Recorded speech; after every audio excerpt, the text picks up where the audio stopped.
connection that you make with each other, always value these connections because these connections can always lead you to something else. And I remember one morning I woke up and I heard a download. It said that I'm going to meet people all over the world. And I asking myself, how is this going to happen? How am I going to meet people all over the world? And they said, we'll show you exactly how it's going to happen. So myself and John, we created groups on Facebook. And as we created the groups, we started to invite people to join these groups. And as people join these groups, we are able now to branch out now into a wide array of people.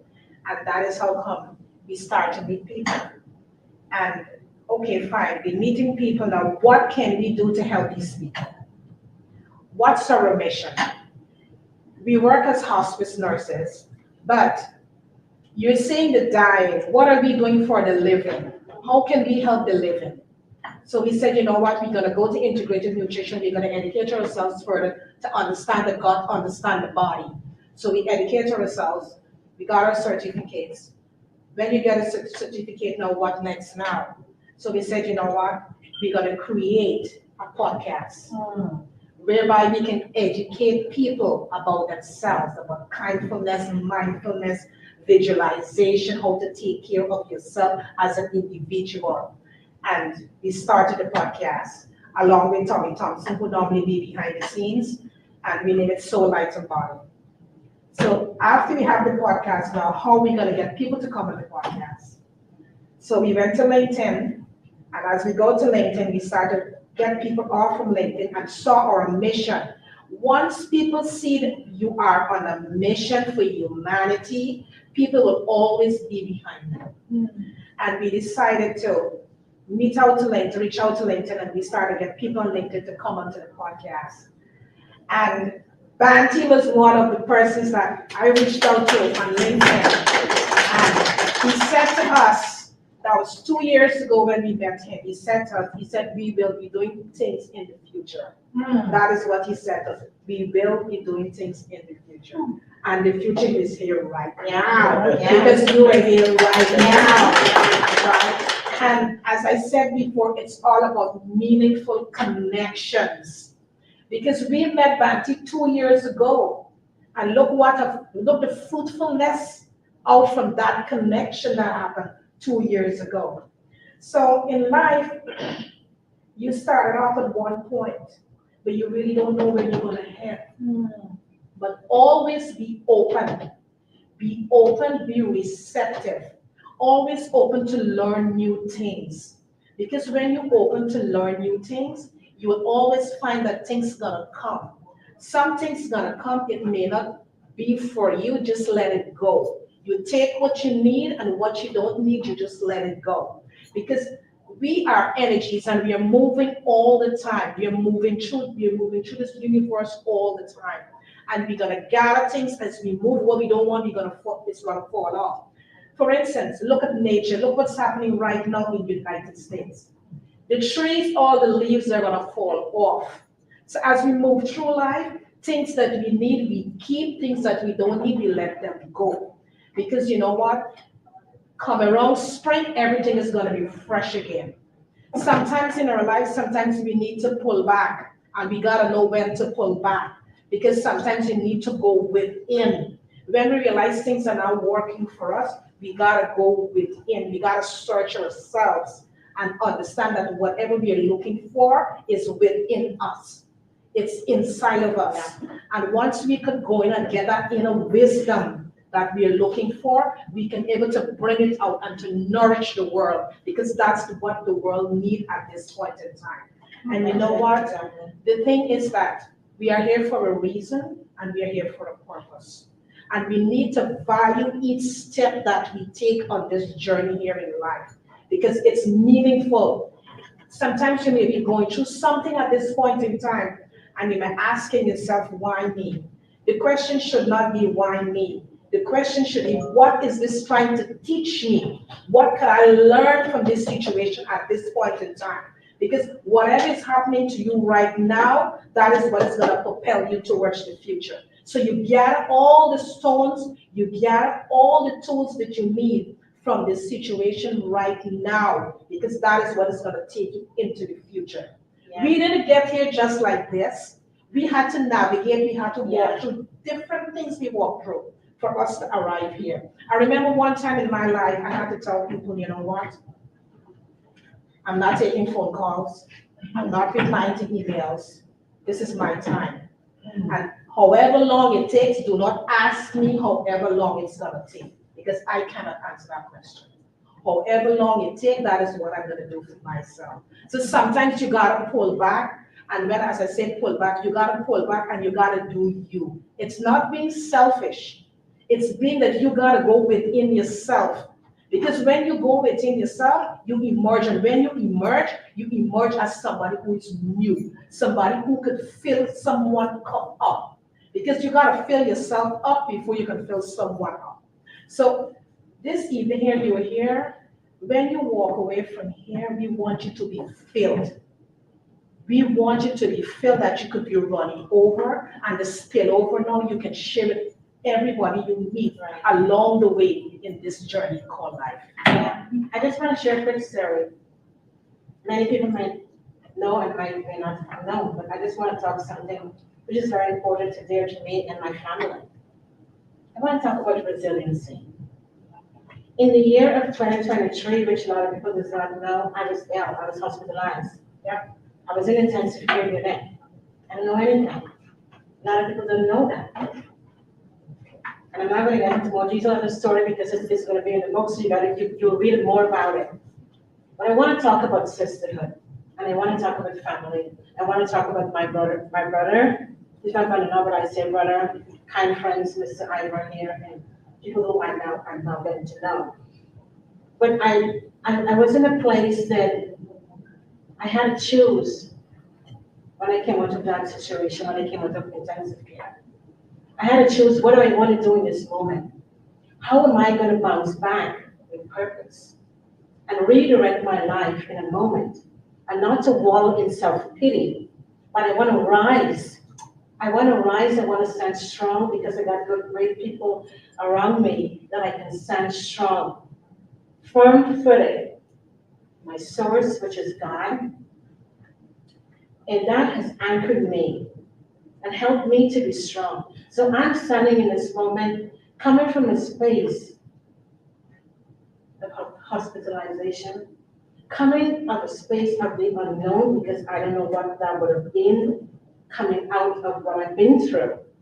But what I know for sure, the life I lived before that moment happened to me when being in the hospital, that is the moment that has gotten me through. Because as we spoke about planting seeds, so in my life and my journey with my sister, we always plant seeds, we always give love, kindness from little kids growing up.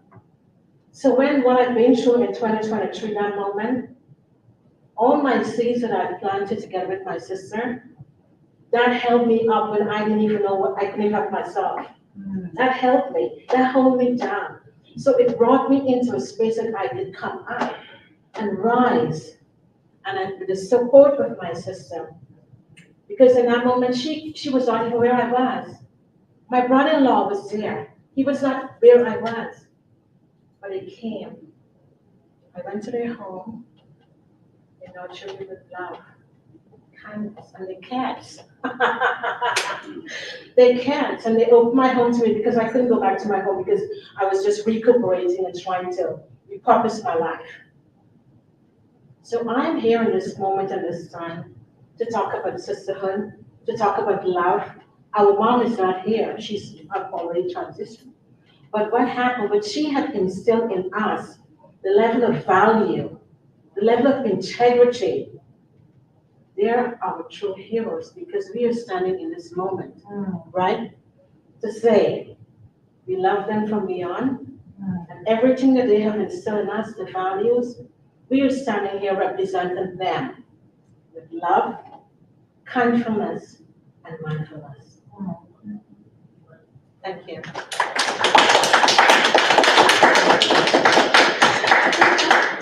We love you all. We're now going to toss the mic to To Matt. Royce. Royce is in the room, okay. Royce, welcome. Thank Royce, you. the true awakener. Someone who is very amazing and changing life every day. Welcome, Royce. Thank you so much. It's so good to be here. Wow. What an amazing little talk you guys just gave. Wow.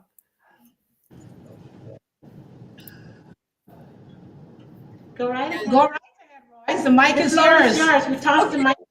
Okay, great. What are you wearing?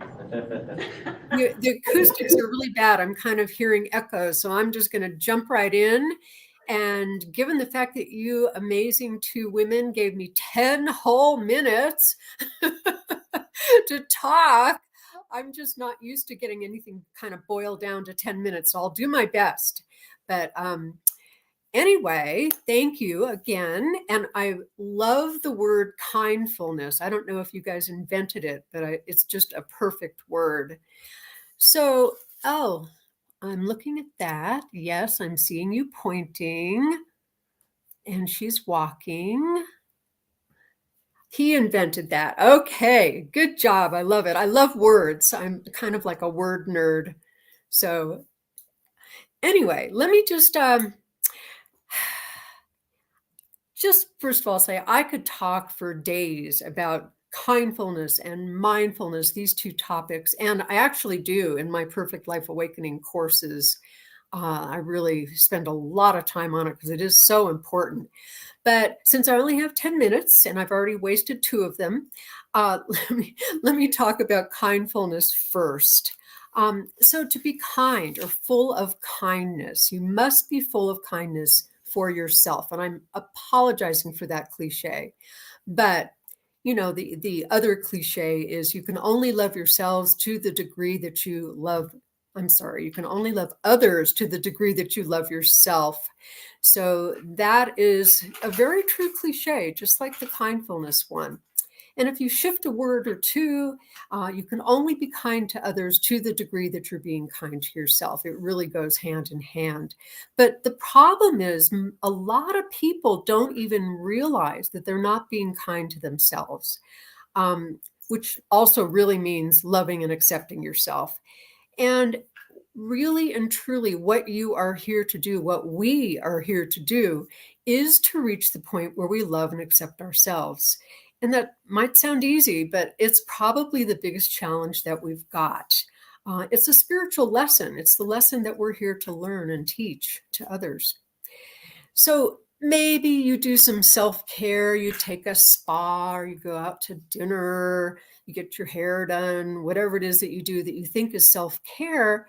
But that's not really self-care. That's just kind of superficially being kind to yourself. The deep, profound, real kindness, again, also known as love and acceptance, is possibly the biggest challenge that we face as humans. Kindness starts and ends with having compassion for all those unwanted, scary, scared parts of ourselves, all the emotions that we judge as bad or negative and we try to suppress. Kindfulness, real kindfulness, allows for the space for grief and for sadness and for anxiety and for suffering and heartbreak and joy. Think of kindness like you would a little baby that just wants to be held and nurtured and protected. So that's what it's about for us. But the thing is about kindfulness, that word is just not rolling off my tongue yet, but think about it. It can't be faked. We can try to fake it, but it just won't work. Authentic kindfulness means remembering who you really are, getting in touch with the subconscious guilt, there's that word, that we're carrying around, and cleaning it up, also known as karma, which is why we're here to clean up and balance out and complete all those things we haven't done in, hundreds of lifetimes? And once we do that, once we have cleaned up our past, we're able to feel full self-acceptance. Now, when I tell my students that, they all go, because it does sound kind of scary and kind of confrontational and kind of big, and it is. But what ends up from it is that we start to really feel authentic self-kindfulness, and then we can be authentically kindful, full of kindness for others, authentically. And yes, it's deep.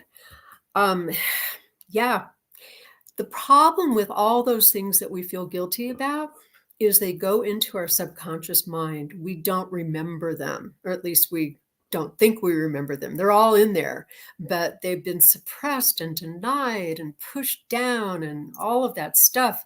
Maybe we've been told, maybe we've rationalized them or we've made excuses for them. Maybe you've done some spiritual bypass work where you just go, oh, all's good. But you can't lie to the universe. It won't work. It's there. It needs to be completed and done. And until you remember those things that you've done that you believe have caused pain or loss, you'll be acting like you care about others, pretending to be concerned, performing in all kinds of ways. But most of the time, you'll actually be faking it, and you won't be making it. So it's might be a really difficult concept to accept, but the only one that you truly care about is yourself, really. But the problem is you probably don't even really care about yourself because you've got that part of you that believes that you don't deserve. Why? Because you've done all those things in the past that you've suppressed and you feel guilty about. So all that subconscious guilt, I can't accept myself, but I'm here to accept myself and I can't do it. So let's just fake it and let's pretend to care about others and pretend to care about ourselves and do those spa days, etc. So a lot of times what happens from all that is that all that lack of self-kindness gets covered up and you overcompensate by appearing to care for others. Look at me, I'm so caring. Look at all these things I'm doing. I'm so wonderful. But what happens is because you're faking it, you're not going to attract real kindness to you. So whatever you put out there, you get back if it's coming from a real authentic place. Now, I don't know if you heard my talk with these ladies about mirroring, but I spent 2 hours talking to them about mirroring. And that's a really good example of what mirroring is. So let me explain mirroring for those of you that didn't hear my little 2-hour chat. So understanding mirroring is probably the greatest mindfulness tool that you will ever have. It's amazing. And so what is mirroring? Here's the shortened version. And I know Joan and Karen love when I give my example. Mirroring is like a seesaw. You've got this seesaw. If you push down one side of the seesaw, the other side will always come up. And that's what energy is. If we're pushing down one side of ourselves or pushing down our anger, the other side comes up somewhere in our universe. So I walk down the street and everybody's angry at me, or people cut me off on the freeway, or whatever it is, because they're showing me that I'm pushing something down. And I can give you hundreds of examples, but I only have 10 minutes. So that's the short version. So if I'm pushing down my fear, my guilt, my anger, whatever it is, it's going to come up somewhere in my universe. So in terms of kindfulness, if you're pretending to be kind, but you'd much rather be rude and you'd much rather tell them where to go, that's what's going to come up. So why is no one kind to me? Because I'm really not authentically being kind to them because I'm pushing something down, and that's what gets mirrored. So maybe, again, everybody's rude to me. People are in my relationships are not giving to me. I never get what I want. And yet I walk around whining, but I'm so kind. Why is nobody kind? Why is nobody kind out there? So the good news is mirrors are our best teachers. They really are. They accurately show you whatever you're in denial of. And they reflect what you need to see about yourself so that you can heal it. You can't heal something if you don't see it, if you don't know that it's there. And why do we need to heal it? So we can grow and evolve and be these amazing higher consciousness people that we really are. So, in order to be an authentic, higher consciousness being, mindful and truly caring about others, which is why we are here, we have to address what we're in denial of. And yes, it is a lot. I get that. I really do. And of course, it's not your first rodeo here. So the biggest denial, and this is what I talk about over and over and over again in my courses, the biggest denial we have is how undeserving we really believe that we are. It's the core of everything. It's all of our issues, why we don't manifest what we want, why we walk around trying to be mindful, but we keep hitting dead ends, why we're so easily triggered. So how can we really be mindful if we're so busy suppressing parts of ourselves, pushing down our seesaw? It just doesn't work. And yeah, it's scary to admit those parts, especially because we've probably spent lifetimes denying them. And we've been taught in our culture that it's always somebody else to blame. So when we're pissed, if we're hurt, if we're not successful, we always have something out there that we can blame. But once you start seeing and admitting those parts of you that have been suppressed, once you can even slightly see what's being reflected to you, mindfulness happens naturally, and kindfulness becomes who you really are. And you start to look at the bigger picture. You start to see the perfection, the divine perfection in everything that happens and everything that hasn't happened. And you realize that if this didn't happen, if this person didn't reflect this to me, I wouldn't have gotten that lesson. I wouldn't have seen the depth of myself. And most importantly, you would not have been given the perfect mirror that you needed to see. And once you start seeing that on some level you've chosen everything that happens in your life, especially mirrors, because you really want to wake up, it's all about the lessons. It's all about cleaning up your past. It's all about empowerment that will happen from that. So here's my suggestion. I don't know if I still have any more time left. I've been talking, but here's my suggestion. Make a commitment to be mindful of whatever you are attracting in your life that pushes your buttons. Because the rule of thumb about mirrors is if something pushes your buttons, it's showing you a mirror. Always. There's no doubt about it. Something is showing you a mirror if your button is pushed. And commit to immediately ask yourself, what's the mirror here? What are they showing me about myself that I'd rather not admit? What are they reflecting to you that you're hiding, suppressing, denying because you think it's bad? Sometimes what gets mirrored is also kind of like symbolic. Like, for example, maybe you have a friend who's addicted to drugs, and it just really pushes your buttons to see what they're doing to themselves. Okay, so what's the mirror? Well, I don't do drugs. Well, the mirror could be, wow. Anyway, the mirror could be what that thing symbolizes to you. Maybe it symbolizes I'm addicted to keeping my house clean, or I'm addicted to chocolate chip cookies, or whatever it is. So it can also be symbolic. So make that commitment and really keep that commitment to yourself. And it is really interesting because what happens is once you spot what's reflected to you, you instantly feel more compassion for that person. The anger dissipates. You don't judge them anymore. You see them as, oh, wow, you and I are the same. Okay. And you still need to do the deep work about it, but the button is gone. You actually might even feel grateful for the gift that they're giving you of awakening to yourself. So again, keep in mind that you are attracting mirrors to be your greatest spiritual teacher. That's the most important spiritual teacher in your life, especially people that you're close to, the relationships that you have, the children, the parents, all of those people are your greatest spiritual mirroring awakeners. So thank them because they're your heroes. And go and be kindful and mindful for real and deserve that. And thank you so much, Karen and Joan. I think I might have gone over my 10 minutes, but thank you. Okay. And we're gonna pass the mic now to, Matt. So the mic is being passed to Matt now. All right. Where is Matt? Here is There he Matt. is. That works.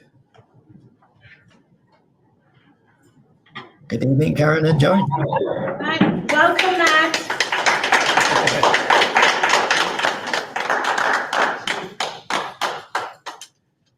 Thank you, my miracle sisters.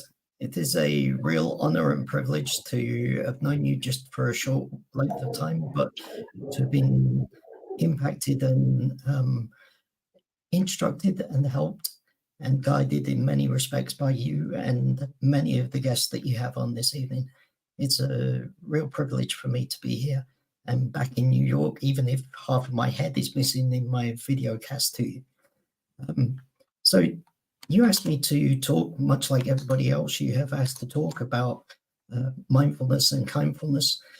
And when you sent the PDF that you talked about that in, you talked about the transformative power of kindfulness and mindfulness. And what does that transform into? For me, that transforms into successfulness. So I wanted to add that word in.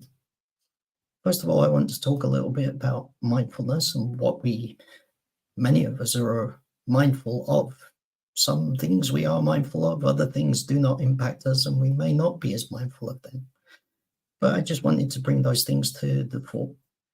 And then I wanted to talk a little bit about kindfulness and what that action is all about and how that can take mindfulness to the next level. Kindfulness of being able to do something to make a change. And then what comes from that, which is that successfulness word, the success of us being mindful of ourselves and other people and our whole community, whether that's here in England in a small city where I live, through to giant metropolis like New York, through to the world itself. So let's get on, because I only have a few minutes and I wanted to be as brief as possible.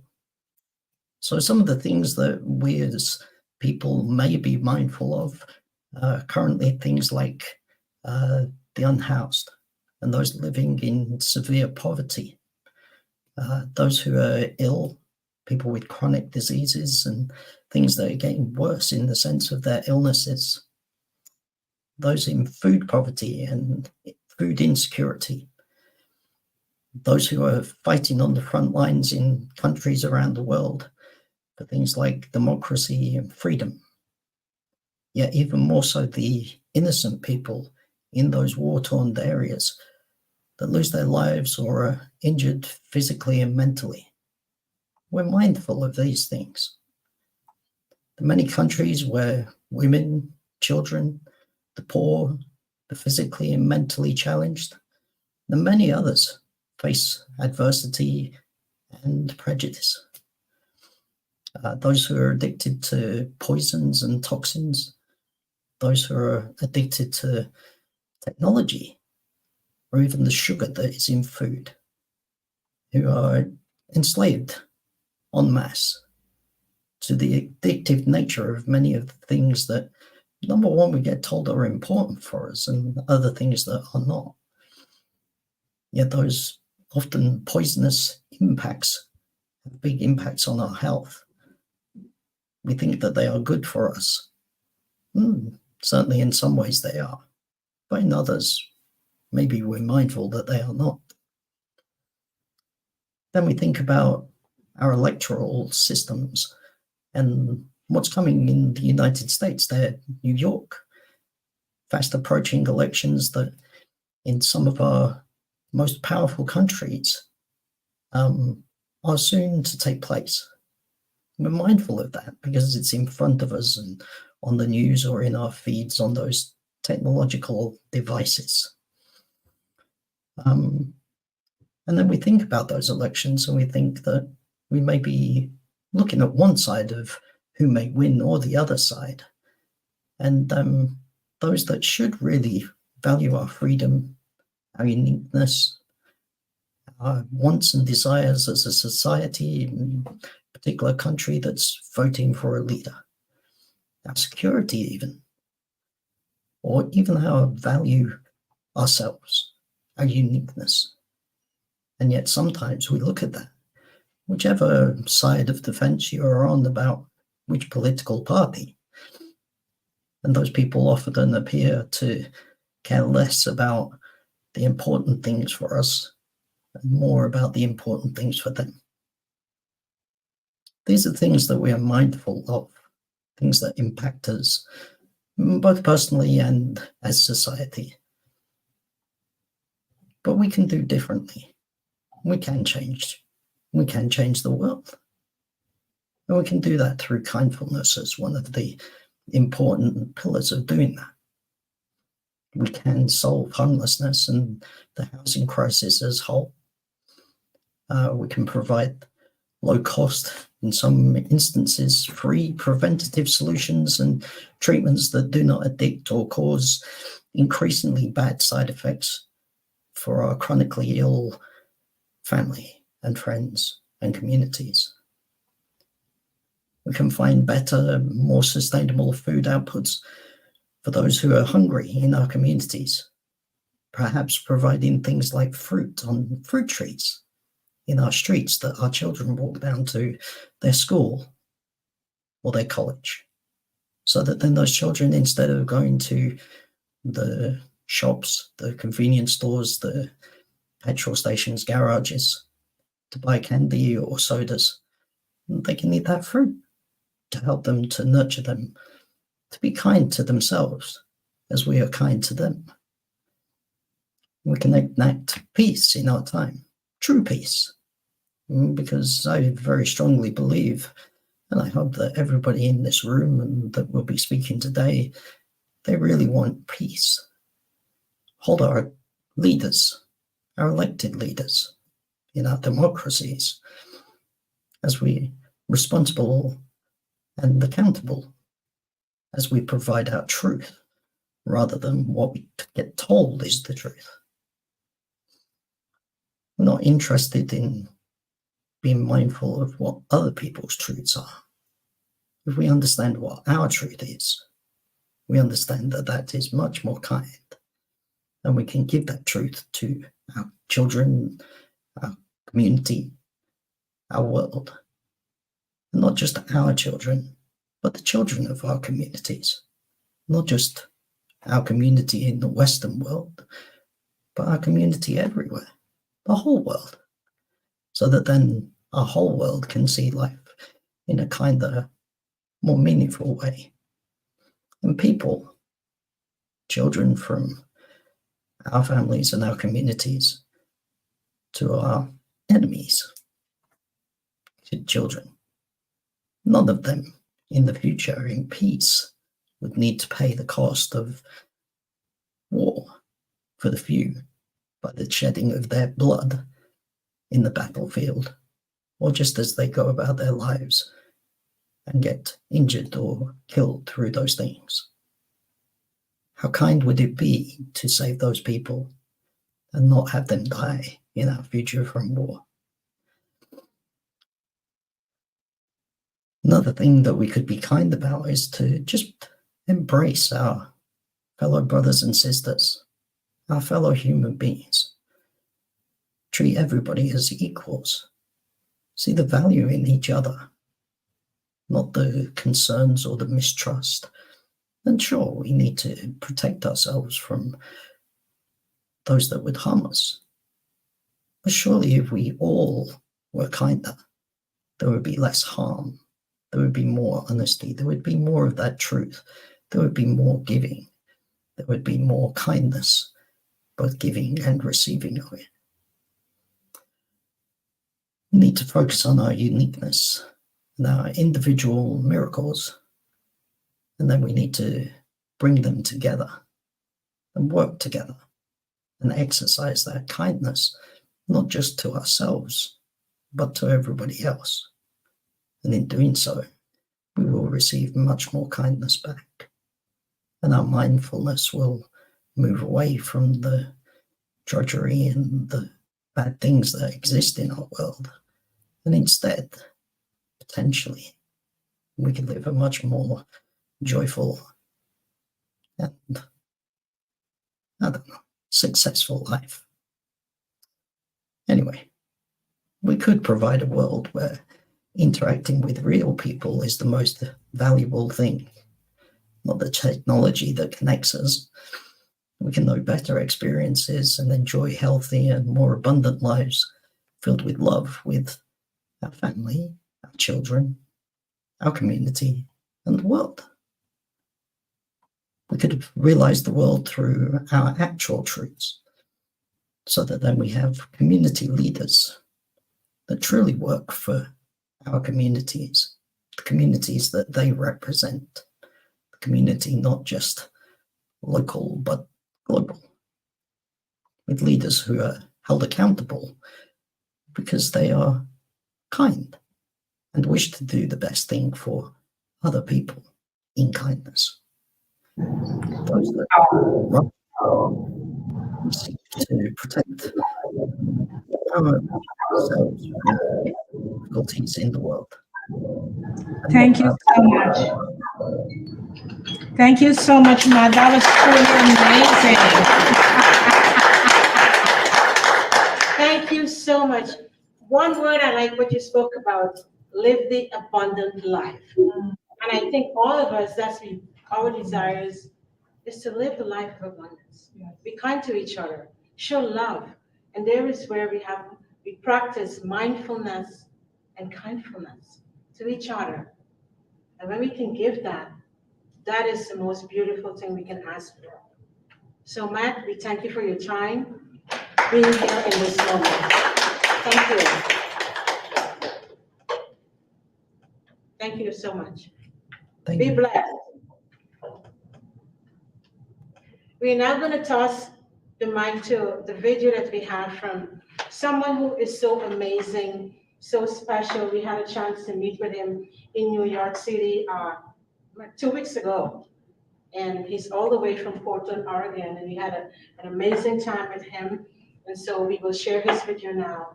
We love him dearly. He's very special to us. We've been on his show. He's been on our show. So we just want to show him love, kindness, and mindfulness in this moment. To be with you today. Thanks to my friends Joan and Karen who asked me to come speak with you today. A little bit about the power of perspective, living a life filled with hope. You know, I love this whole concept, and we're going to dive right in because our time is really, really short, but I am so thankful that you're here today. Let's get this thing going.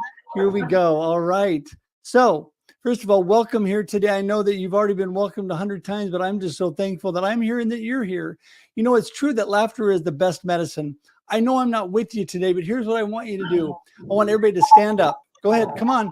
No matter where you are, everybody stand up. Okay, here we go. Laughter is truly the best medicine.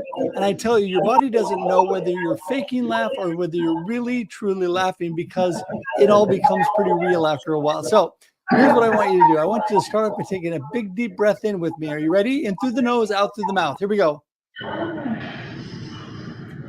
Very good. Oh, I'm feeling good already. Let's do it one more time. In through the nose, out through the mouth. Now, this time, when we do it, we're going to breathe in and we're going to go, when we come out. Are you ready? Are you smiling? Okay, here we go. Get that smile on. Here we go. Breathe in. Oh my goodness. I'm feeling so good. So this time we're going to breathe in. We're going to hold it for 5 seconds, and then we're going to laugh hysterically for 10 seconds. Now, if you're having trouble with that, just look at your neighbor. You should have no problem. So here we go. Everybody breathe in. 1, 2, 3, 4, 5.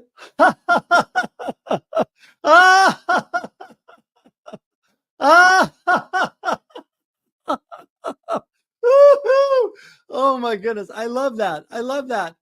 Oh, everybody, just take another deep breath. Thank you so much. Have a seat. Man, I tell you, that makes me feel good from head to toe. And I hope it does you too, because laughter gives you a great perspective right off the bat when you smile and laugh. Here's a little bit about me. I just want to tell you 4 main things about me. Number 1, I'm a Christ follower. Number 2, I'm the husband of a beautiful, gorgeous woman. And I am the dad of 2 amazing children and a cancer survivor. In fact, still battling with that, but surviving and believing in life every day. Here is my beautiful wife. She is gorgeous. Here is my outstanding, amazing family, my daughter, my son, and my daughter-in-law, and my beautiful wife. Here is my amazing parents who gave me the perspective I have today. So I'm going to shoot through this real quick. So hello, a chance to actually view Happy Moments with Mama, hashtag Happy Moments with Mama on YouTube. You should. It will make you smile, but we're going to skip that today. And I'm going to tell you, how do you live your best life today through challenges? Because we all have them. We're all going through something. I happen to be going through a cancer journey. You may be going through family issues, another health journey, something, right? But you need to make every moment count. Every moment. Time is non-refundable. You need to use it with intention. That is such a great quote. I love that. You know, I'm a big proponent on morning routine, and I believe you should start your day right. In fact, I believe if you don't have some kind of morning routine, you should. It's a great way to get your day started right and give you a good start to a good perspective. I love this quote in Psalms that says, "Let me hear of your unfailing love each morning, for I am trusting you. Show me where to walk, for I'm giving myself to you." I believe that every day. I believe that God is the one showing me the way to go, and I truly believe that. Okay. One of my favorite phrases and the title of my upcoming book, Life Happens and Then You Choose. All the time, life is happening. Is it happening for you or to you? That is a decision you have to make. Ed Milet and Tony Robbins would tell you life happens for you, not to you. And I believe that. I believe that everything happening in your life is happening for you and for your benefit and growth, not to you. So everybody say that with me. Are you ready? Life happens and then you choose. Say it now. Life happens and then you choose. That's right. It is so true. It is so, so true. I love this. Life is a matter of choices, John Maxwell says, and every choice you make makes you. So true. My story, very short, is that I was diagnosed with melanoma, invasive melanoma that became metastatic and went from my foot to my groin. Now, after surviving the first round and then getting rid of the cancer, it's gone from my groin to my lungs to my brain. And it is something I am dealing with right now, stage 4 cancer. But you know what? I am choosing a good life. I am choosing a good perspective. That is what perspective is all about, is what you choose. And I tell you, I value and love life every moment of the day. Thankful for good doctors, thankful for good community, thankful for my amazing, beautiful wife and my family and all the support of my family and friends. It is so amazing. I have learned through this journey to keep moving forward with hope. God gives me hope every day to be thankful for what I do have, not for what I don't have. To live life with purpose. And I've learned that my circumstances don't define who I am or what I can do every day. That is so important. I believe that you can hope expecting a miracle. That is my perspective. I have hope and I'm expecting good things to happen. I'm expecting a miracle. You know, I love this. Chuckwood Swindoll says, I'm convinced that life is 10% of what happens to me and 90% of how I react to it. It's really true because life is happening. How are you reacting? What are you choosing to do from there? Perspective is everything when you are experiencing challenges in life. And I tell you, that's Johnny Erickson Tata, who is a quadriplegic and is living a beautiful and productive and God-believing life. And she is an amazing woman if you don't know who she is. I am choosing that hope perspective every day. So my question for you is, what is your perspective? What is your perspective? Think about that. I want to give you just a moment. Think about what is your perspective on life. Every day you wake up, why do you get up? What is the perspective that drives you forward? It's a very important question. So say it with me again. Here we go. Life happens and then you choose. That's right. Every day life is happening all around us and we are choosing. Do you know that you make over 35,000 choices every day? The average human makes over 35,000 choices every day. A lot of those are subconscious, but a lot of those are very conscious. So it's really important what habits we develop. I believe you need to live life with passion. What are you passionate about? What do you love to do? And you need to live life with purpose and on purpose. That's right, with purpose and on purpose. I tell you, get out there today. I want to encourage you to choose hope. Believe that good things are going to happen. I choose joy every day of my life. I am thankful for the joy of the Lord that is my strength. And I am so thankful for being with all of you here today. I choose people. I believe that we're better together. We are all better together. And I would love for you to get in touch with me today because I plan to live the life I choose. And I'd love to talk to you more about living the life you choose because it's truly, truly up to you.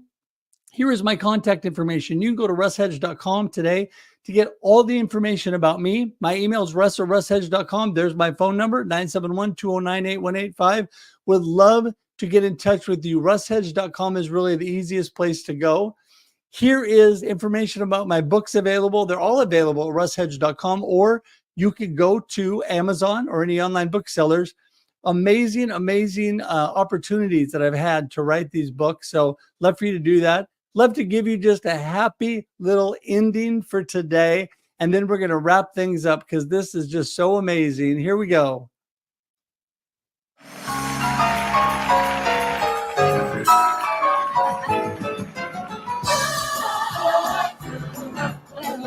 Woo.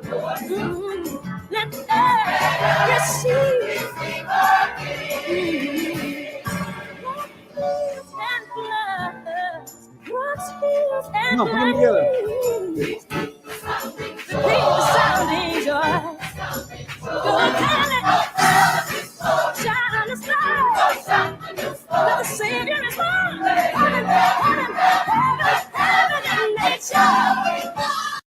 That is it. I love it. I love it. I love the opportunity to be with you here today. And I want to thank each one of you for giving me that opportunity. Remember, russhedge.com is a place to get in touch with me. Thank you, Jonah and Karen, for letting me be here today. Bless all of y'all. Have an amazing day. Thank you, Russ. It's truly amazing. Such an inspirational words that you give us this moment. Hope, optimism. And we have the opportunity to choose at the end of the day what we want to do and what we want life to be for us. Whatever might be encountering in the moment in time. What are we going to choose? What are the decisions we're going to make? What are we going to decide to do in that moment? And we have that choice. So this moment, if you any of your takeaway from this segment here, decide what you're going to choose. We're in the month of October. What are you choosing to end strong with? What are you using to end strong with in 2024 and launch into 25 solid, strong? Believe in yourself because you got what it takes to make whatever you're thinking about happen. Tap in, lean into your inner wisdom because you have that. So we're going to toss the mic now to Zion. Zion in the room. This is an amazing guy who speaks a lot about positivity and to reach all the corners of the earth. I don't Such see a joy. Zion as Is he in the yet. I don't see Zion. Is Steve in the room? So let's. He's here. Stephen. Oh, Stephen, are you ready to bless us? I am. Thank you. Welcome, Stephen. Joy, thank you for being here with us. We tossed in the mic to you. Thank you so much. First of all, I want to just thank everyone that's in this room because when we bring our awareness, when we bring our focus on something that's relevant, that's important, it changes the world. And I think that we can make a more kind, a more joyful, and a more loving world by becoming more aware of it, by seeing what is going on in the world. And there's so much beauty. I know that it's easy sometimes to get lost in what's wrong, but the thing is we're all connected. And what is wrong is often the very thing that will elevate us to having the most meaningful, the most connected, the most loving life. You'll appreciate life more when you've gone through a little bit of darkness and come out strong, when you've come out choosing to be a different way. And there's just 5 points that I want to make with this. And it's, we have a power within us that will give meaning to our life. It's a perception. It's a way of being. It's something that's always there. And part of this, the second point is you are enough just as you are. Even though we're on this journey of growing and changing, we are perfect in our imperfection. And the third point is when you connect to yourself, to your true self, life will change. You'll see people differently, you'll experience life differently, and you will achieve differently. And the fourth point is you're discovering, you're like a little child. We're all like little children discovering what it is we're discovering in this experience, this human experience. Be kind to yourself, right? Make mistakes. Be free and okay to be who you are and to learn along the way. And the last point that we'll talk about is, the way you desire to live is within your grasp. Become self-aware. Understand your mind. Choose to love, choose to be who you are. But more importantly, the way that you feel about life, that's already within you. You can already have the life that you desire within you just by changing the way that you give meaning to things, the way that you perceive things, and filling your life with mindful gratitude to actually be grateful for where you're at and the improvement that you're making. So let's go back and talk about this first idea. And it's just about embracing this power that's within us. It's my belief that we live on this spectrum of understanding. And part of it is this human experience. And I want to explain that this human experience, and my cat also has something to say if you can hear her, but it's this idea that this egoic experience, this human perception of life, it's fragile. We will die one day. And I think from an egoic perspective, that is something that terrifies us. But it's not incomplete who we are. In that place of egoic, understanding, that egoic state of being, we're separate, we're weak, we're inferior, that time is fragmented and we don't know. But along this way that we go, hi Russ, we have this other perception of being, which is that all time is connected together. It condenses now to just one moment of mindfulness. We are connected to all that is. And along with this, we have no fear of death. We have no fear of being wounded or diminished or being made less than, because in that state of being, we are perfect and we're connected to everyone else. There's no judgment. There is just only acceptance in that place.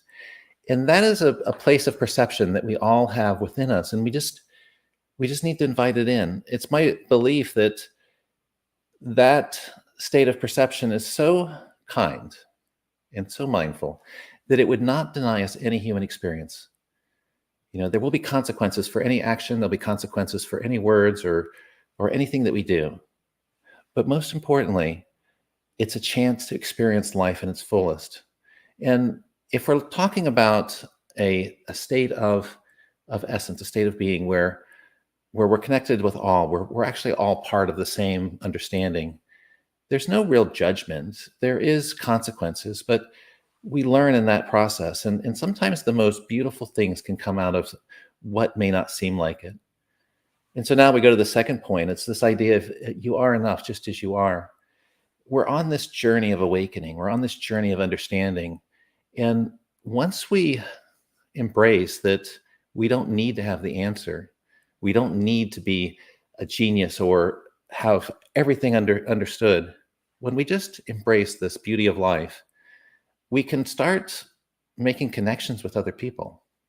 And that's when we'll actually connect to that significance of who we are. We'll actually be viewed and seen in a more understanding, a more kind way.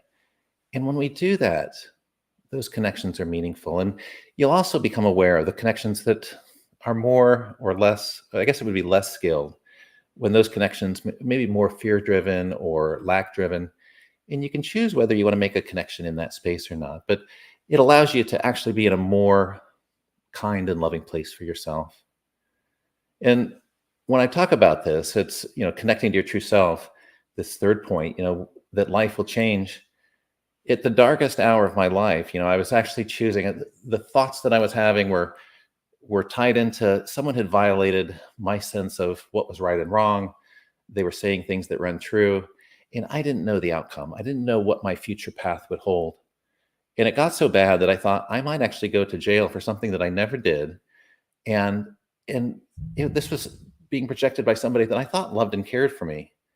And when something like that enters your space, it scares you. And what I found from that space is my thoughts linked to a feeling, and it worked up into such a level of self-reinforcing experience that I just had to let it go. I got to a point where I could no longer live that way. And when I let it go, when I said, you know what, I can't live this way, and every possibility will cross your path of, even self-harm comes across as, okay, what can I do here to end this pain? What I decided was, I'm just going to take this critical part of me and set it to the side. I say I gave it a holiday, I gave it a vacation, but really I fired it. I said, you're doing a terrible job. This critical voice that we carry within us, the self-judgment, all of that thought, the shame, the guilt, all of that, it's something that we carry ourselves, and we can let that go. And what I did is I brought in love and light. And when I brought in that, I was amazed, because there were two things that happened. One, there's a shift that we experience within our energy, right? When you bring in true love and kindness and put that as the core of your being, all of a sudden you have this egoic sense, that part of you that's fearful. And I expected some pushback. I expected this idea of, oh, it's not a good idea, But no, there was just reverence and awe for this power that we carry within us. Some people call it, the spirit. There's different words for it. Some people call it the Holy Spirit. Some people call it God. Some people call it self, the universe, the soul. The point is when we connect to that energy, it is so powerful and so strong that everything else is at peace. There's no judgment. There's no judgment of any critical talk. There's no judgment of anyone else that's flawed.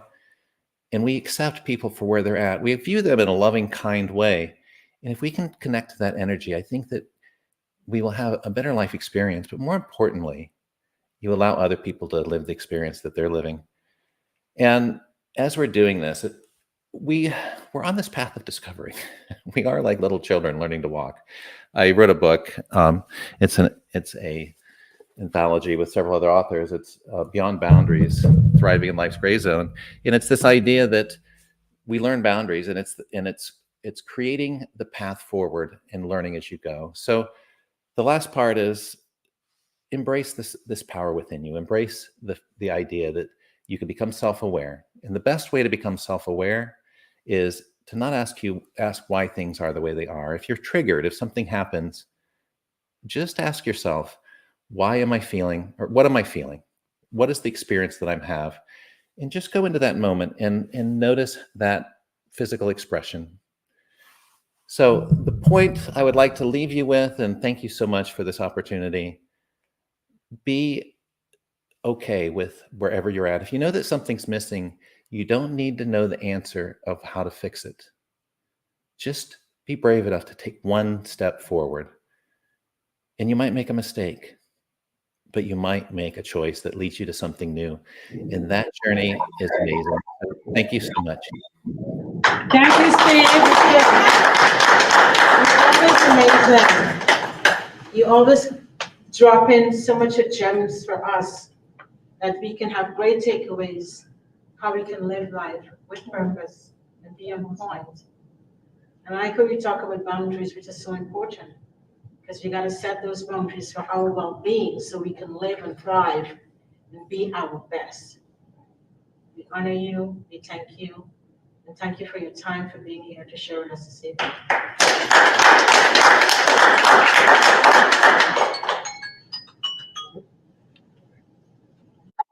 Let's toss the mic now We will now to toss Monica. an amazing woman, somebody who is so special and have so much gems still to share with us, and going to give us great takeaways. Thank you for being here, Monica. Welcome, Monica. Can you hear me okay? Yeah, Perfectly. Okay, great. Good. Well, hello, everyone, and welcome, and thank you for having me. It's a delight to be here.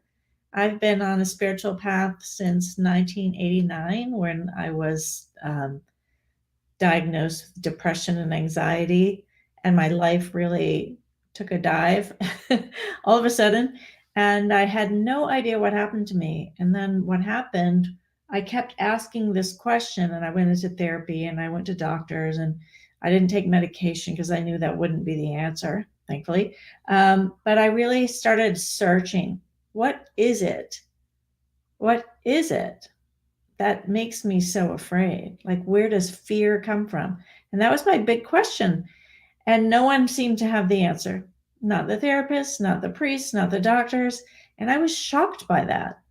And it made me go deeper. It made me really get on my knees and ask, someone must know, because I can't live like this, because I wasn't sleeping, I wasn't eating very well, and I was having to go to work 9 to 5 in the tech field. And I just felt this incredible sense of despondency.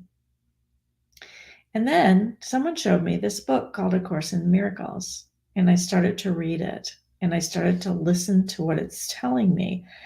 I was in a state of receptivity because of the pain. The pain was so great in my mind that I started to really take it in, right? I was like, I'll do anything. Read a lesson every day? Sure, no problem. And I read the lessons of the workbook, which is the second part of the course. It's a methodology that teaches you how to train your mind to free yourself from fear and anxiety and depression and everything else, all the conditioning that we've been subjected to as human beings. It can be undone in this course. And it actually is the blueprint for the awakening of human Homo sapien to Homo illumina, which is our next phase of the species, is to awaken to the truth that we are enlightened beings already. We just forgot. And so I got very excited, because as I was started to do these lessons and started to read the text, I became more happy and more free. And within a couple of months, I was elated. And I think I just turned 30, and my mind just kind of went into this other state of peace and joy. And it wasn't constant. Like, I still had fears and I still had things that I was working through. But there was this constant sense that there was hope for this, from me, for my mind, for my life, and I wasn't going to die. I wasn't going to get cancer and die, which is what I kept thinking. If it got really bad, I didn't want to be here. But so this opened up my mind to the truth. And what the truth is that you have never been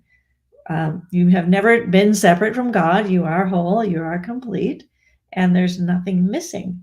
It's just that you forgot. And so you have to go through a process of remembering who you are. So the Course says, there's no way we can teach you the meaning of love, because it's beyond what can be taught. It's an experience. And what we can do is remove the blocks to the awareness, your awareness of love's presence, which is already here within you. It's your true self. It's your higher self. Just as Jesus taught us, right? That you are the light of this world and the kingdom is within you. That is literal. It's a literal truth. And so as I was reading and I was bringing this whole new thought system into my mind, I kept getting happier and happier. And then I had a couple of kids and became a mom, and, just things in my life just got happier. And I was married at the time. And at one point I realized there has to be more, because even as you're training your mind and you're doing the work daily, nothing wrong. That's important, because a lot of us have lost track of what's really true within us. And we do need to train the mind, because the mind is where all the crazy thoughts are, right? So in order to not live in the crazy, we have to learn to access the truth, which is inside of you as well. And over time, you become happier and freer, and you realize, oh, it's just because I'm doing a course that's healing my mind without me even realizing how. So I don't teach a lot of methods. The method is already given, so I don't have to reinvent the wheel. It's done. It's a matter of applying it. And so I have a course called The First 50 Lessons. And I brought this about in the last couple of years, 5 years or so, because I realized a lot of people have heard of A Course in Miracles. They may have read Marianne's book called A Return to Love, Marianne Williamson, but that's not the course. And so I had this real promise to my Savior to actually teach this course because it is the way out. If you want to have an enlightened experience, it is a way to actually do that. And it just requires that you have about 20 minutes a day to go within, to do a lesson, and to free your mind. And I've taught this course to so many people, and with amazing results, because our minds are not really the problem. The problem is that we've forgotten that they are powerful, and that every belief that we hold gives us a result. So our cause is a belief, and the result is the experience that we get from believing that thought. So if you've ever done anything about mind training, you'll know that what I'm saying makes sense. Your thoughts create your reality. They create your experience. I wouldn't necessarily call it reality if it's negative, or if it's fearful, or if it's guilt-ridden, or if it's anxiety-ridden. That's not reality. That's your perception. So I want to distinguish that for you. It'll save you a lot of time to realize that reality has nothing to do with your anxiety and your perception and all the stuff that we've made up. Reality is actually whole and complete and perfect as God created it. Okay? Wholeness, love, peace, joy, perfection. That's the truth. That's reality.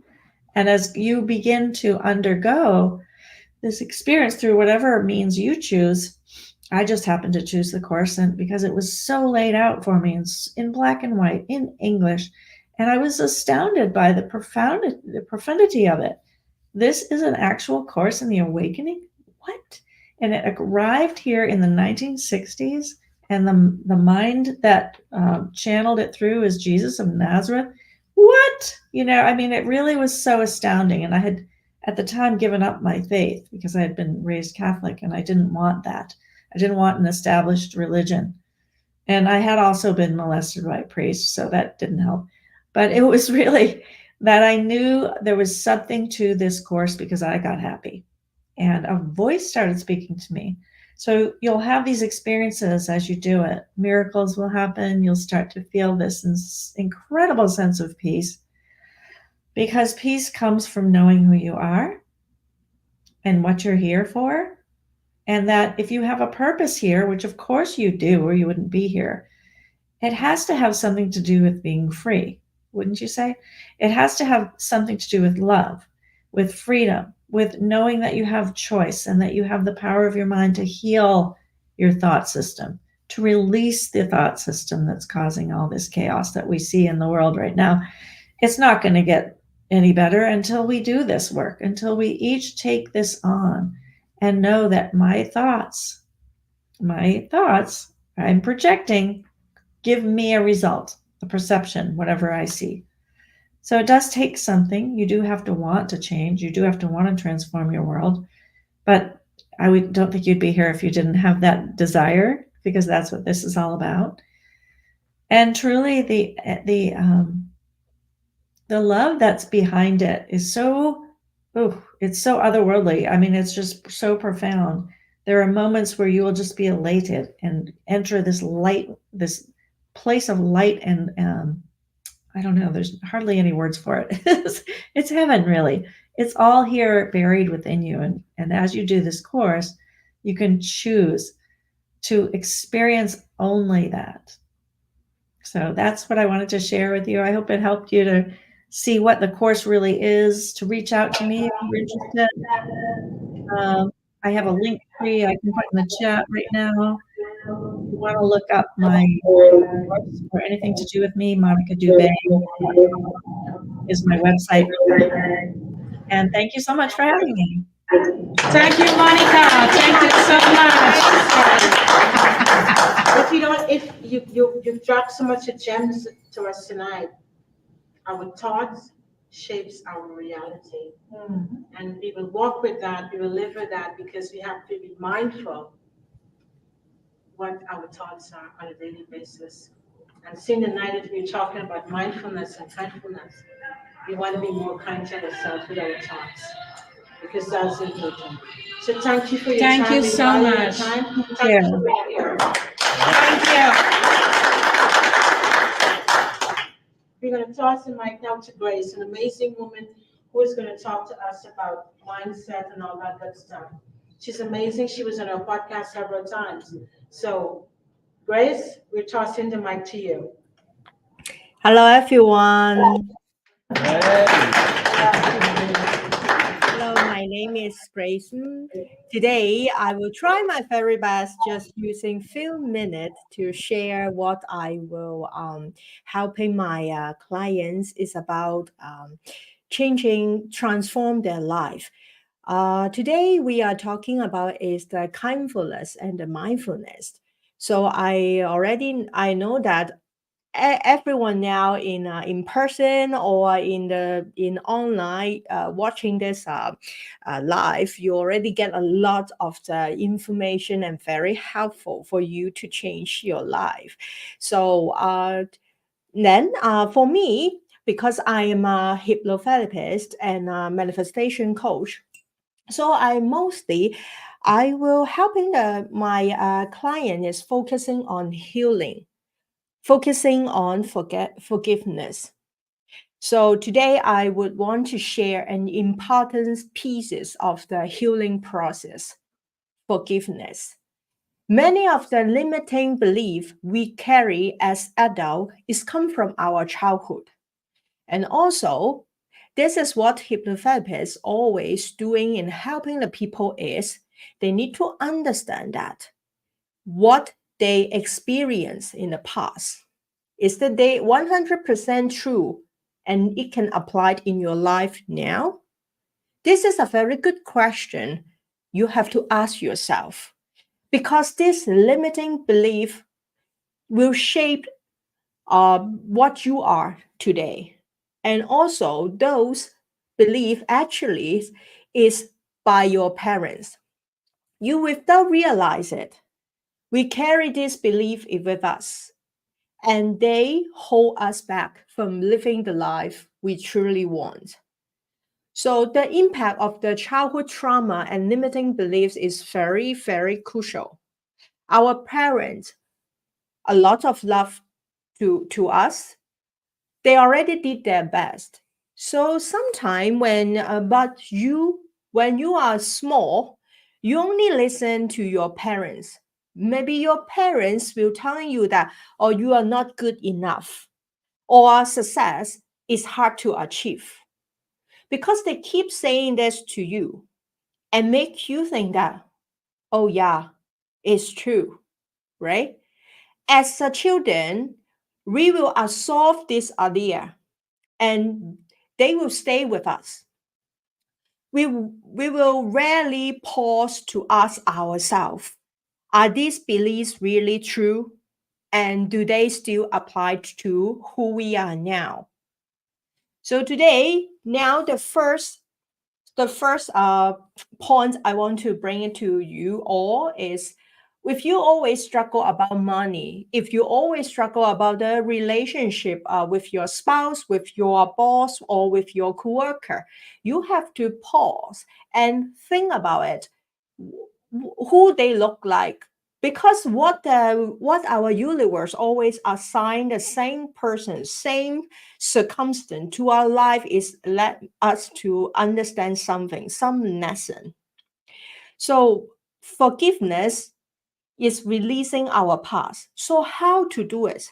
Most of the people say that when their limiting beliefs come up, they only make them angry and or frustrated. What they always do is will say that, okay, no, I forget it. No, they will suppress this feeling. But this is the worst. We will not suppress it. We will let it flow. Let it flow to you because this is the lesson we have to learn. If you don't learn from it, you will just keep coming up, coming up. So once we see that this belief are not true, it's a very natural. If it's very natural to feel angry to our parents, but today I would like you to change this mindset. When you recall your memory, you remember that who your parents, your dad, or your mom telling you that money is difficult to earn. All the money limiting belief is from your mom or dad. What you need to do is you need to sit down, write down all this, the past experience, and then you have to send thank you. Forgiveness is mean that you understand something and then let it go. Because you have to understand that why your mom telling you that money is difficult to earn, maybe because when they are small, their parents, mean your grandmother or your grandfather, also teach your mom or your father like this. So they also have a trauma. So, but your parents is try their very best to raise you, to give you the best food, the best education. So you have to say thank you. Say thank you for them to what they teach you before. And then now you need to let it go. They are all is not belong to you. Now you have a new belief. So what is it? You have to write down what new identity you want to have. This is also is because my education background is counselor and also hypnotherapist and manifestation coach. So that's why I have developed in 6-step transformation system. This is my step 2 is understand your past, get healing. So I know that today we have just a limited time to share this great information with you. So I will encourage you to reflect on the belief holding you back. What belief always come up? Write down and take your time to recall the memory all from this limiting belief. Who talked with you? Who told you that? And ask yourself, is it this one 100% really true and applied to you now? If not, what new identity you want to have? This new identity, what they look like, how they talk, how they act. You have to embrace it. Because as we always say, you become what you think about. Everything begins with an idea. The most important today, I will let you to think about it. You already sitting there almost many hours. So do you have an idea you want to change yourself? How many percentage you will committed to do it? So if you want to learn more about healing, mindset, or just want to get some daily reminder, I will strongly recommend that you can see now my handle at Mindset Coach Grace. You can find all my video in TikTok, Instagram, YouTube. My handle is Mindset Coach Grace. And I'm also the founder of Grace Coaching Hub. So I'm looking. I'm also have a community, yes, to helping the people gather together and learn together, empowering together. So looking forward to see you in one of the Joan and Karen broadcasts. Thank you, Grace. You always drop great gems and give us great takeaways how we can live our best. Thank you. We're now going to toss the mic to Zion.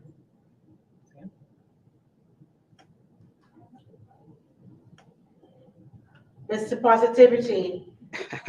Hi, Zion. Hello, everyone. Welcome. Thank you so much. It's such a privilege to be here. I told myself, even though it's late here in Nigeria, it's almost midnight. but I had to be here just to encourage and support my sisters, Lady K and Lady J, for the amazing work they're doing, and for everyone who have been a participant to put this whole event together. You all amazing. Thank you so much for all you do to make humanity better. Today is all about spreading kindness. And for me, I just want to quickly talk about the reason why positivity is important in our lives. Because one way to spread positivity is to be able to show kindness. And it's important that the world that we live in today is filled with so much negativity already. And if you can be anything, be kind. If you can be anything, be loving. If you can be anything, be compassionate. Because people are going through so much. People are going through a lot. Now, they might not be able to tell you. They might smile over it. But when you get to know people on a personal level, you see they have a lot they are going through. And that's the reason why spreading positivity is not a choice. It's a must. It's a must to spread it to every corners of the earth because people need to hear this message. People need to know about positivity. I love the fact that the speakers before me spoke about mindset, which is very important because when your mind is set, your life is set. Everything revolves around your mindset. And wherever you want to do in life, it first starts in your mind and then it becomes a reality. Positivity for me has become a life. Why? Because it has transformed me from where I used to be to where I am now. And I know it's going to take me from where I am now to where I want to be. Showing kindness is something that is within each and every one of us. Each and every one of us has the ability, has the capacity to show kindness. And kindness, no matter how small, has the power to put smile in people's face, has the power to make a difference, has the power to make a change.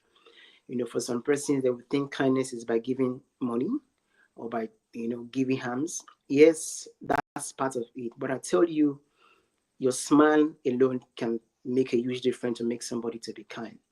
I will share a quick story with you. Within the week, there's a lady I used to work for, help of fix our electronics. So when I got to her house this week, something just said, give her a hug. I'm like, okay, ma'am, can I give you a hug? She said, okay. Now, when I gave her a hug, she burst into tears. She was like, Zion, you know what? Since I lost my son 5 years ago, nobody has given me a hug. I was like, oh my God. And I didn't even know she has lost her son because I get to know her nearly. Just giving her a hug, she burst into tears. And that's the first hug she has gotten for the past 5 years. She lost her son. So for you, what somebody needs is just a hug, a smile, a handshake, a kind words to let them know that they are seen, they are being heard, they are important, they are enough, that no matter what they are going through in life, that they can put through. Just kind words can go a long way to make a difference. I just want to encourage us tonight, wherever you are in the world, listen to the sound of my voice. The ability to show kindness is within you. So look inward, be intentional about it, and by spreading more kindness, we can be able to impact the world and make a difference one person at a time. Keep embracing positivity because when you're positive, you are possible. And in positivity, there is endless possibilities for you. So thank you so much, everyone, for listening. I'll give the mic to you. Thank you, Zion. You always deliver, you always service well because it enriches every time you enter a space with you. You drop on us, you help us to think. How are we choosing to live life? And like you share your story that the woman just needed a hug, which we can all do. Just give a hug, a kind word. We can make a difference. Thank you, thank you, thank you. We love you.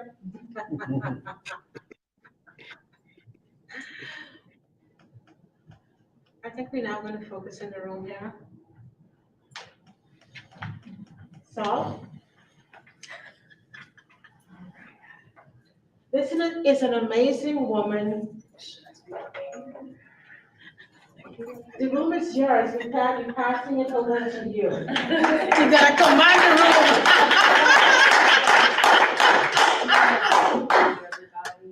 room. Good afternoon, Saul. We love you so much. And I love them. It's impossible not to, right? Thank you guys for being here. I am going to focus on something that I think that a lot of people haven't focused on, and I think it's the process of being mindful, right? I think I'm just going to talk a little bit about how the brain works and actually intakes this information for us to process it and how that works. I want people to be mindful of this because I don't think that a lot understand how our body works, right? And what we go through and why we're overstimulated or why so much of us are dealing with anxiety and all these things. And we're told meditate, and we're told journal, and we're told all these things, but you have no idea what's going on in your body as you're trying to figure it out, right? So I just want to connect it with a few things that a lot of them have already said. But one of them said something about thoughts, right? I just want to reiterate that because it's very important. I just want to say that every thought, though, is connected with emotion. And emotion carries a charge. We're all energy, right? Those charges do something to us inside, and those thoughts are processed. So think about this. Especially out here, because I just came and I was overstimulated by New York. I'm from Jersey. I mean, I know that's right there, right? But there's a lot of stimulation over there going on, right? So our brain, as we're looking through everything, right? Our brain is taking in all this information and processing it. Like, so every thought, everything that we see, it's attaching it to something to make it, concrete inside. And that's something that has a memory that we're attached to, right? And then that's a process. Now, if that has an emotion that's attached to it, it goes to the gut, where the emotions are usually released. This is why a lot of people don't understand why we are being experienced sick. It's through this process that we are becoming ill. A lot of people are not understanding the charge that comes behind the thoughts and the emotions that are connected. And just like one of them said, we can't blame our parents, for example, for what they taught us when they were kids, right? Because they were taught something, so they're simply reiterating. So we're kind of in a place where there's a lot of confusion and chaos with how we step and where we going now. Because we got our parents telling us this, we're dealing with the advancement of technology that has definitely surpassed the consciousness that we need to be at to actually live in peace. We're overstimulated at all times, right? Oversaturated with information, a lot of it nonsense. And these are the things that we're all going through. So I just want you to take a moment when they tell us that our brain, right, that we're only using 4% of the brain.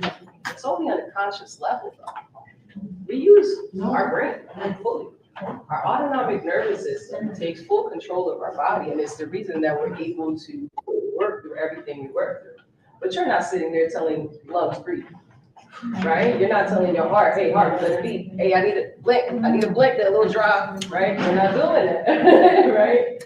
So our body is functioning a little over 90% automatically. And this is the part that we need to be mindful of and act upon in order to change the trajectory of our life. Controlling our nervous system will give us power and being able to move forward in a better way, as long as we understand what we're doing and how we're doing it. There is a purpose in us understanding what's happening in our autonomic nervous system and how that affects our body, so we can understand how to defend ourselves against the 3D world that we're living in. Because the overstimulation of our nervous system is causing havoc on all of us. So breath work, so important at all times. I'm breathing at all times. I do breath work. I mean, I think throughout the day, a million times a day. It's so important. But it avoids a lot of, things from coming in because the energy, I'm very empathic. I feel everything. So the amount of energy coming to me, I gotta breathe through. I gotta breathe. True. You're an empath. True. Breathe deep. Breathe deeply. So that's just a little insight on all that, right? My time got chopped in half, so I'm gonna try to speed it up. Just listen a little quicker, right? But basically, all that, I say all that to tell you that you're in complete control once we take back control from what we've already been automated to. Because by the time we're 35, we're already hardwired to those thoughts and processes that our autonomic nervous system has already put in place in order for us to survive. So the important part is us understanding what factors are the ones that are affecting us. If we can take control of that, we can be in control of our life and our health in its totality. right? So that's what I want you guys to be mindful of. You do have control, but there's so much information out there, guys. Please, like, dissect that and try to process it and go to the people that actually know what they're talking about, and somebody that's going to lead you the right way. And remember, we need to go back to plants. Plants. They call me the medicine lady because I like plants and herbs and all that good stuff. Mother Earth put it here for us to use, not these medications that they are oversaturating us with and making us sicker. They are simply curing a symptom. They are not curing the actual core thing that is happening to us. Needless to say, some people may need that stuff, but most of us don't, because we have the power to be able to heal, you know, and take control of this. And on the Kindness Act, my favorite quote that I always say is, kindness is contagious, let's infect the world with that.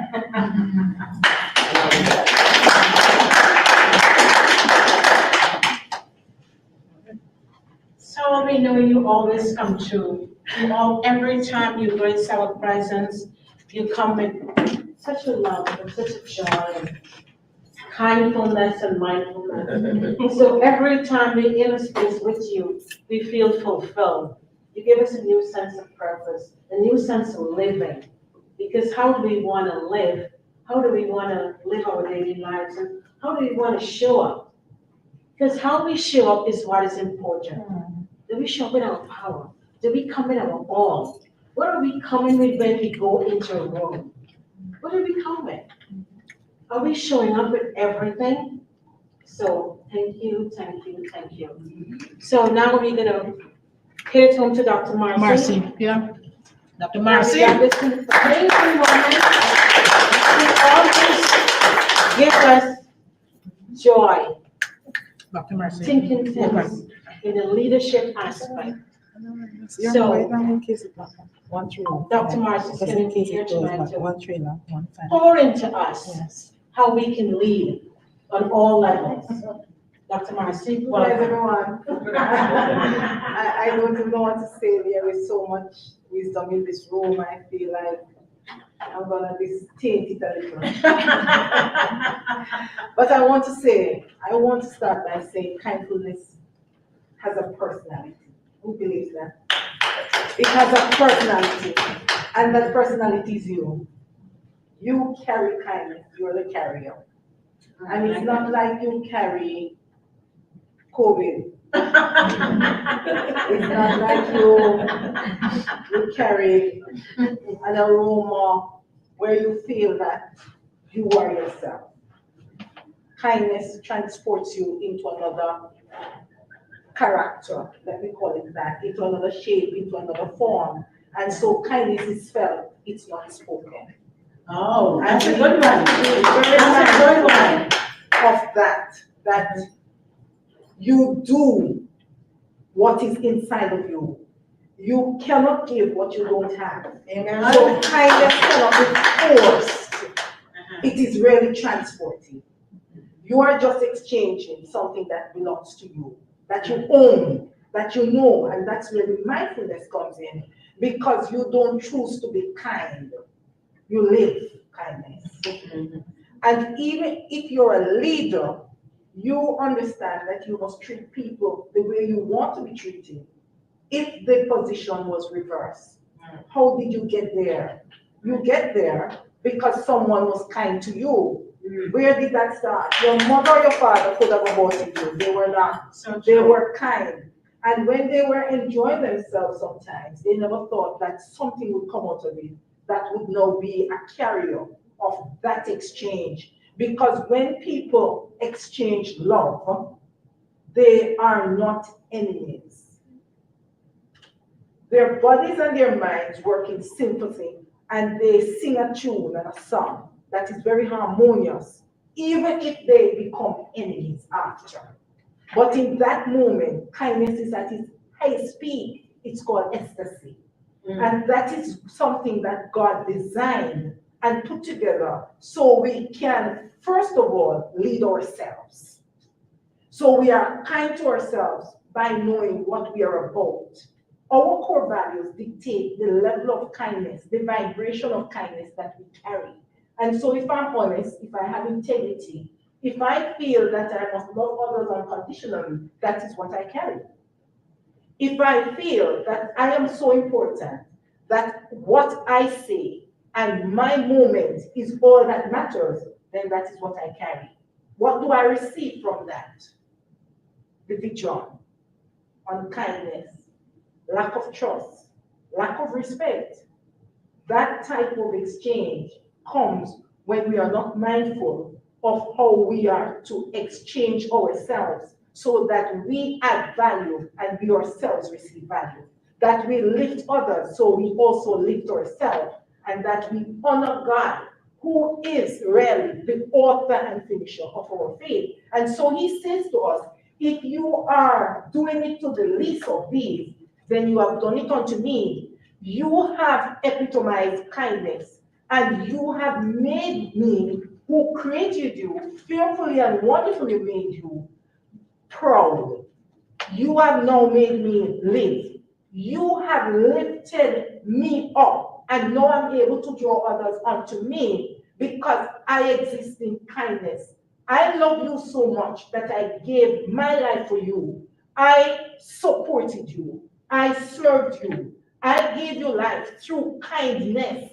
Kindness, therefore, is who you are. And I'm ending right here. Kindness is your character. Kindness cannot be spoken. It must be felt. When you are mindful of that, you truly live. You honor yourself and you honor others. That is leadership.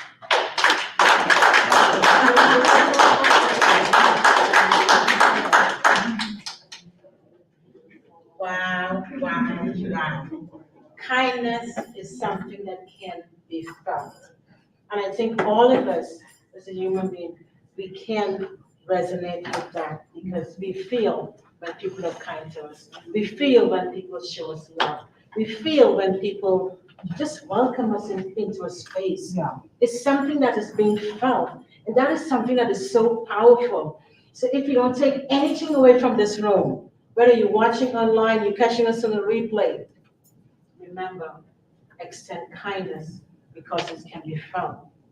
Because one day, as you share kindness and people are sharing kindness with you, your family, your friends, your kids, your mother, your father, you will always want them to feel kindness from others.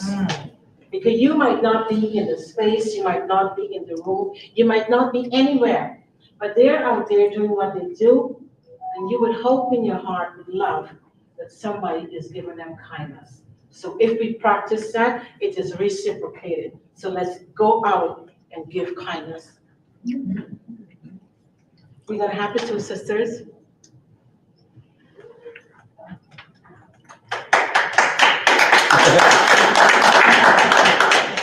Two amazing sisters in the room. Yes. Who's gonna explain to us and share with us all the good things of love, mindfulness. Hi. Hey, girls. Welcome.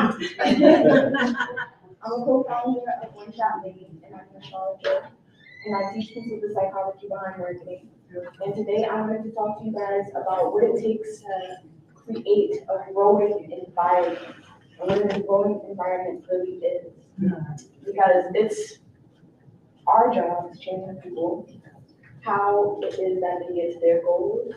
And a lot of times people want to focus on that, what they want to reach. But the important thing about what it is that people really need to focus on is what it takes to continue taking action. And a lot of the time, we want to continuously take action towards things, but what it really takes to maintain that character is for you to rest and for you to maintain what it is that you feel. And so a lot of the times, the people that we take action with, these can be groups of people, people who we work with, who are our colleagues, who we consider our equals. They continue to take action towards things, but at this point in time, when you've reached your goal, it's time for you to rest. It's time for you to understand that yes, after you've reached your goal, it's time for you to reflect. because your perspective has now changed. That man who went out to chop down that tree, to make that house, to make that home, to make that paper, now has to stop. And he has to rest, because if he doesn't, what's going to happen is his perspective is not going to change. And he's going to think that the work that he took and the work that he's done to build that one home, he needs to still continue to make this home.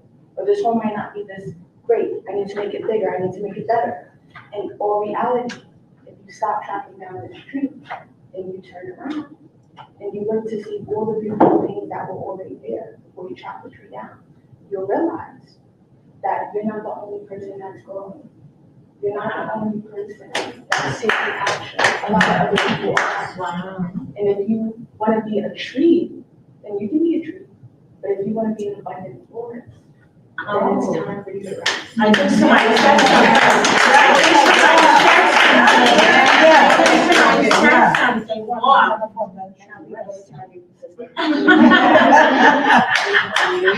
something.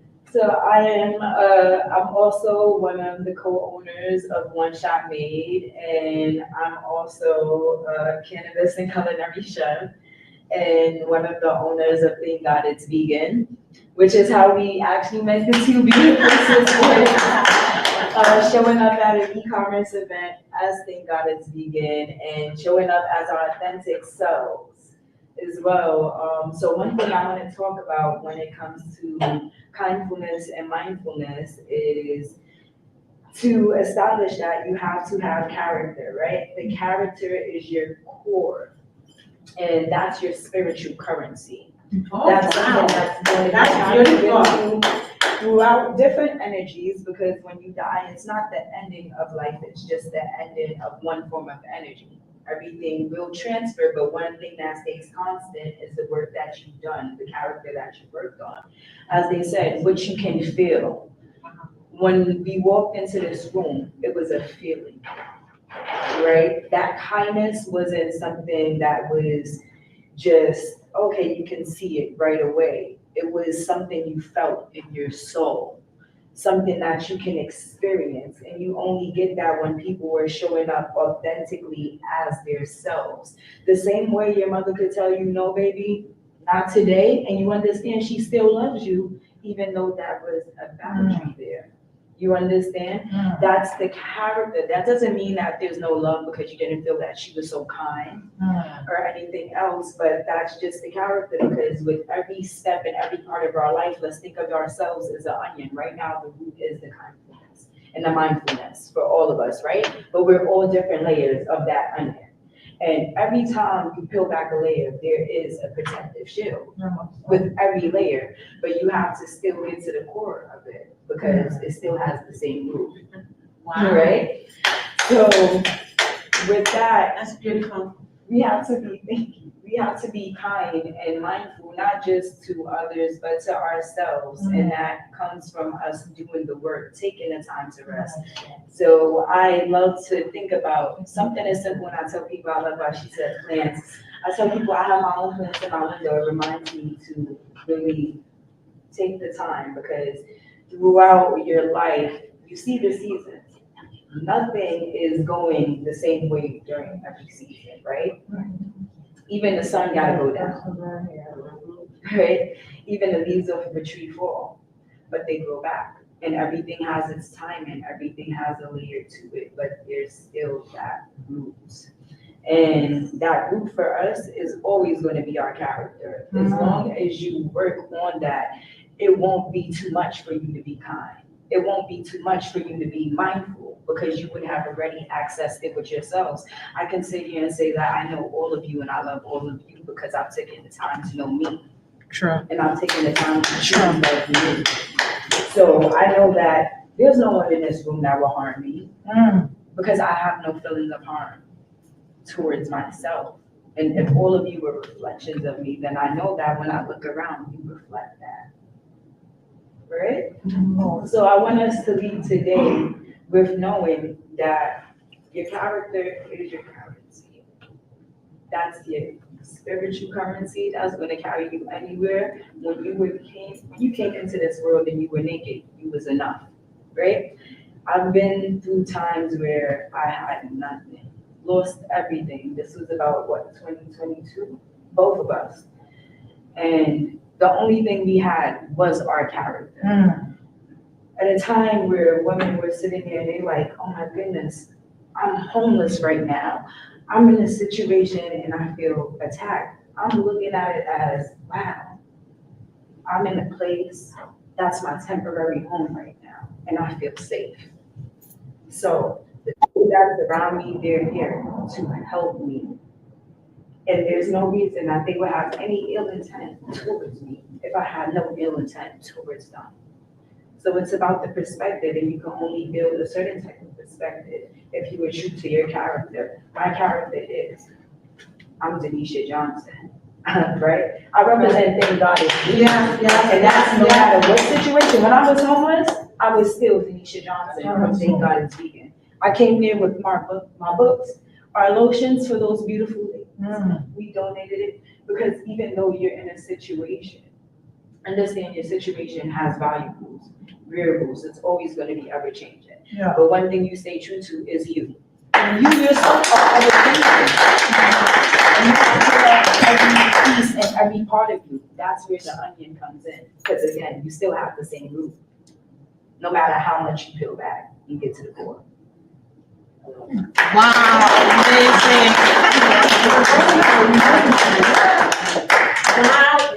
Wow. Can we give them another round of applause? Yes.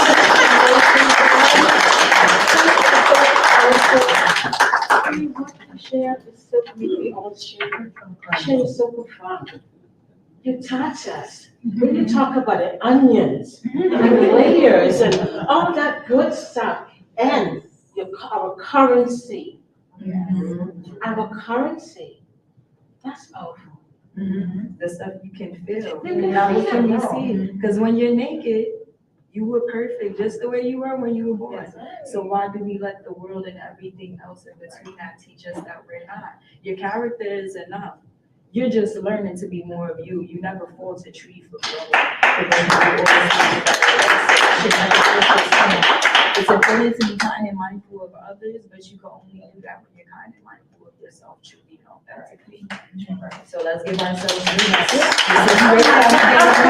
Of course. Let's give ourselves grace.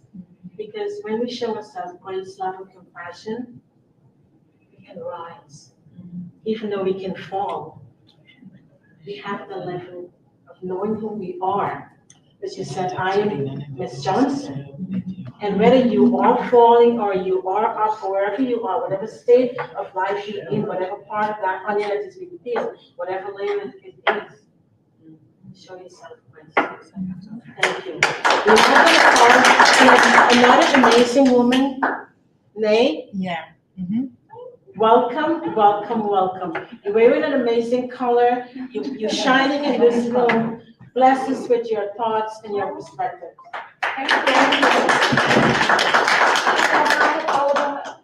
Behind these beautiful sisters is so encouraging. Sometimes they say when God speaks to you, you have to deliver your message. And you just sat here and I'm going to say prophesy to so many of us because you don't know what each person in this room is going through. Something that you has made someone feel whole as their onion. That you have to peel back.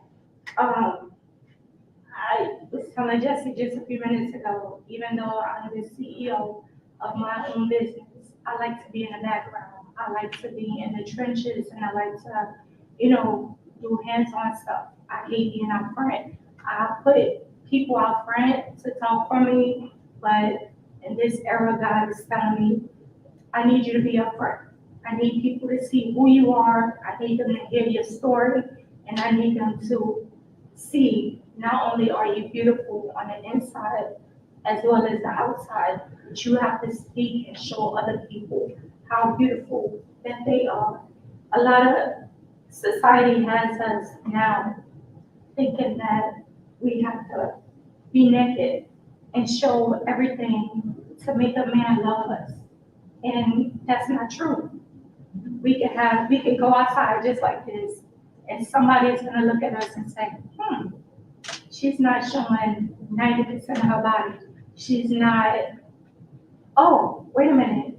Now they're talking to you and they're saying, oh, she has her head on her shoulders. She's educated. She's speaking. Like, she's not out there cursing and telling people, oh, you this and you that. No. I have a story. I'm not sure if I, shared it with Jane, the beautiful sisters. But I was in the military half my life. I spent 13 years and 9 months serving.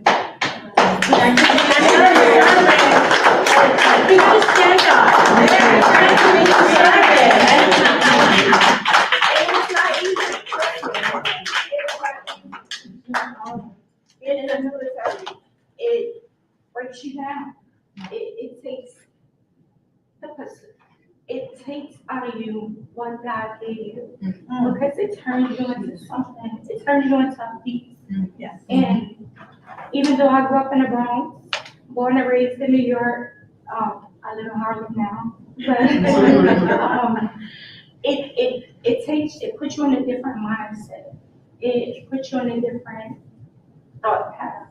It's like I went to war, I did 2 tours, and it's like, okay, now I have to protect me. I was nervous. I was scared because I'm like, I'm just a girl from New York. What I know about shooting a gun, what I know about protecting myself other than using my fist. That's all we did growing up. You fight. No one taught you how to use a gun, which guns are not safe because right now they're taking everybody's lives, which I hate. With that being said, being deployed and going into other countries, it allowed me to meet different people, learn different cultures, and see how beautiful the world is. Media teaches us how to hate other people and hate other nationalities and hate other countries. But me, when I was there, I learned to love. I used what my mom instilled in me, my grandmother instilled in me, and that was the kindness and the mindfulness. Not only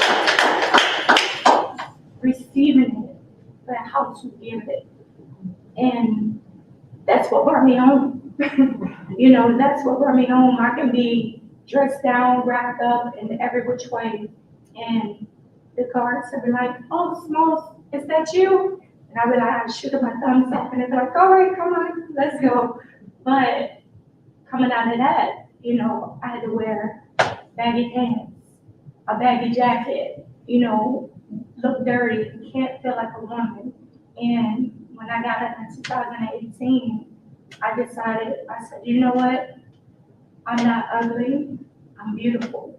I have to show the world how beautiful I am. So I said, oh, I can get back into doing makeup. I can get back into being a girl. I can change my hair colors. I can be pink one day and blue the next day if I wanted to.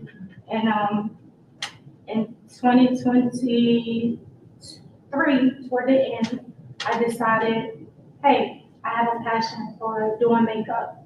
I was told by someone, makeup is just a facade to hide all the hurt and the pain from the world.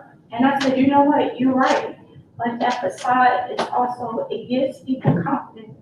It gives people the sense of being beautiful. Or, so every time I beat a face, or every time, as y'all can say, every time I beat a face, or, I speak to a customer, I speak to people, I speak life into them.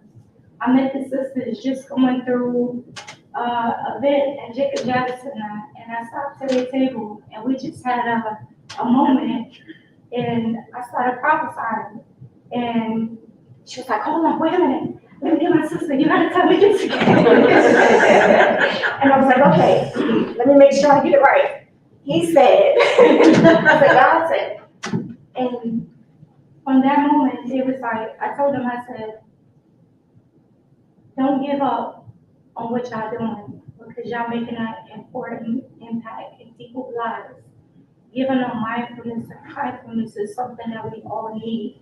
There's so much hate in this world today that the little tidbits and the little love that we can drop on people, you know, it makes a bigger difference. And as long as we keep giving that love to people, and y'all keep giving y'all energy, as you said, I'm very spiritual. I believe in God. I believe in higher power. Keep giving, keep giving. God is gonna put them y'all in different places. And this is what I told them, and it's like, oh my God, it's like, stand fast, because it's hard. Even for me, in trying to get into a $1 billion industry, it's hard for me. I'm just a young Black girl from the hood that has a dream. And my dream, I know, if I stand fast and I go through these challenges every day with building my brand, I will be in Sephora. I will be in that.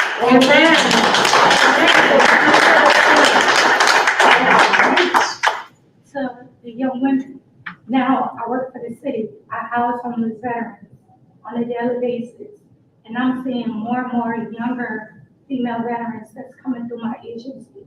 And when they come through my agency, I grab onto them and I say, whatever you're going through in your lifetime, it's just a stepping stone to what God has in store for you.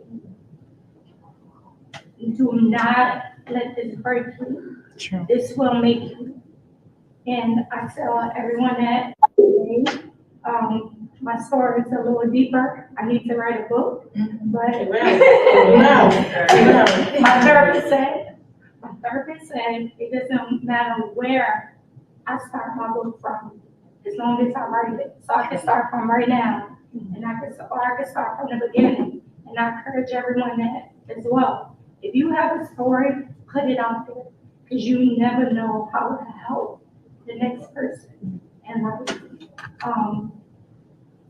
Again, my name is May Smalls. I'm the CEO of Jane and Charles Beauty. I will pass on my cards to everyone so y'all can, and I created my own lipstick line within 30 days. It's called Ladies of My Life, and it's named after 9 influential women that's in my life, or that was in my life.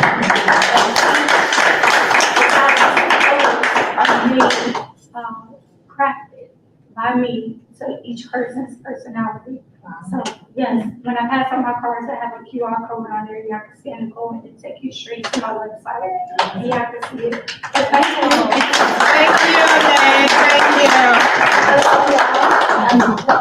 Thank you, May. Thank you so much. And I had a whole speech that I wrote. I didn't even get it, so I just spoke from my heart. Yes, that is so beautiful, because it's coming from within. Wow, you really dropped, you inspired us. Each speaker continues to inspire us. And what you told us in this moment is, your situation does not define you who you are. And don't let what happened to you in life beat you down. You can always rise. You can make that you can come back. And when you're coming back, you're not coming back on a blank slate, because you're coming back with experience. You're coming back with new wisdom. How you can, right, thank you, Dr. Mercy. You're coming back with a new level of mindset. And you have to stop and think, well, who am I going to choose to be in this moment? And what am I going to become after this? So when you rise in here, and so you reinvent yourself, you find a level of resiliency, and you walk boldly, and you know who you are with self-assurance, self-love, self-awareness, and leaning into your inner wisdom. Because when you lean into your inner wisdom and lean into your intuition, you can stand tall because you're sure of who you are.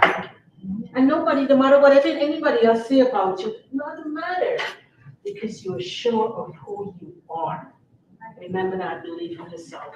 Yes, We we're toss gonna the mic have to Michelle Ramos. I don't know if she's still in the house. Yeah, she's here. Hi, Michelle. Oh my God, how could I not be here? I know. So I have a timer set. Let me go ahead because this is not my first time getting to be in the presence of these beautiful women. So we know it can definitely go many ways. So I have definitely constructed something to stay on track. What I want to start with is just thank you for this opportunity to speak. We all know this is something that is so deeply aligned with my journey. The kindfulness and the mindfulness of every aspect of life is critical. And thank you for making kindfulness a word. When someone asks what I do, when I describe myself, it's a cathartic catalyst. I am someone, I want to spark healing and change by embracing the vulnerability and helping others transform struggles into resilience. I have an organization. It's called Don't Raise Statistics. We are dedicated to turning dire statistics into stories of empowerment. We especially are focused on marginalized, communities where systemic injustices just they fester. We'll just leave it up there. I currently am facing legal battles that they slow down my ability to expand Don't Raise Statistics to the global level I want in the timing I want. But that's one part of the resiliency is learning what you can and you cannot control. So through that, I stay focused on my advocacy and just community-driven change. With that, I love engaging in conversations that go to legal advocacy and awareness, mental health and wellness initiatives, community building, strategic planning. And with strategic planning, I truly prefer preventive measures over post-relief operatives. So definitely don't be scared by the link in about me saying that I'm invaluable and priceless, because those conversations are the ones no money will pay for. With that being said, I do want to just definitely make sure that besides thanking Lady K and Lady J and Tommy for what they do with such a diverse and inclusive platform that allows vulnerability, we have Keith Cooperman. I do so much with him from, he is with Adaptive Strategies Group. We are working on I Can Flip the Script, building a podcast. We status quo, those controversial conversations. We have the Level Up Academy. They're amazing. Dr. CJ, we just published a book, Rebel with a Cause. Obviously, that gives you a little insight into my background. We got Hounds of Business. Mike's amazing. We did a soft launch with Miss Noni of OZK Studios. So that still has a few things that can't be publicly discussed, but definitely keep watching out for that. Now, with that said, we're going to turn to my notes because, I'm following some amazing human souls already. And so I just want to highlight what they had said before I turn to what I prepared for my perceptions of the kindness and mindfulness. So first of all, with Lady K and Lady J, like everything I took from y'all, like it took up multiple cards. It's the one thing that really resonated is, and we've discussed this, is for myself, why not me? And didn't get here overnight. Do you? It's not selfish. It's selfless. And you have got to learn to be selfless. Selfless and selfishness are so completely different. And there is no time frame. I remember one of our most amazing conversations with the both of you, and it's that there's no destination. You have to stop and realize that you need to live in the moment, because yesterday happened. We can't change it. And we're not promised tomorrow. We only have today and right now in this moment. And what are you doing to give back? What are you doing to be the one where your words are aligning with your actions? And then another huge one that you guys have taught me is within the legacy and the resilience. It's that sisterhood and family does not mean your blood. And although you two are blood, you graciously open your arms and bring us in and help us feel like we have a family. And for that, I am beyond grateful to have a sisterhood and mentors, a family that you know there's no judgment, you can be vulnerable, and that it will not be weaponized against you. Like, that's special. And I am so thankful for that opportunity. And then Stephen, like, you know, they're all great, but I can't keep going. He owes me a skydiving date though. You know, I 5 minutes to go. What I want to really draw attention to is that nobody's discussed when the kindfulness and the mindfulness are weaponized against you.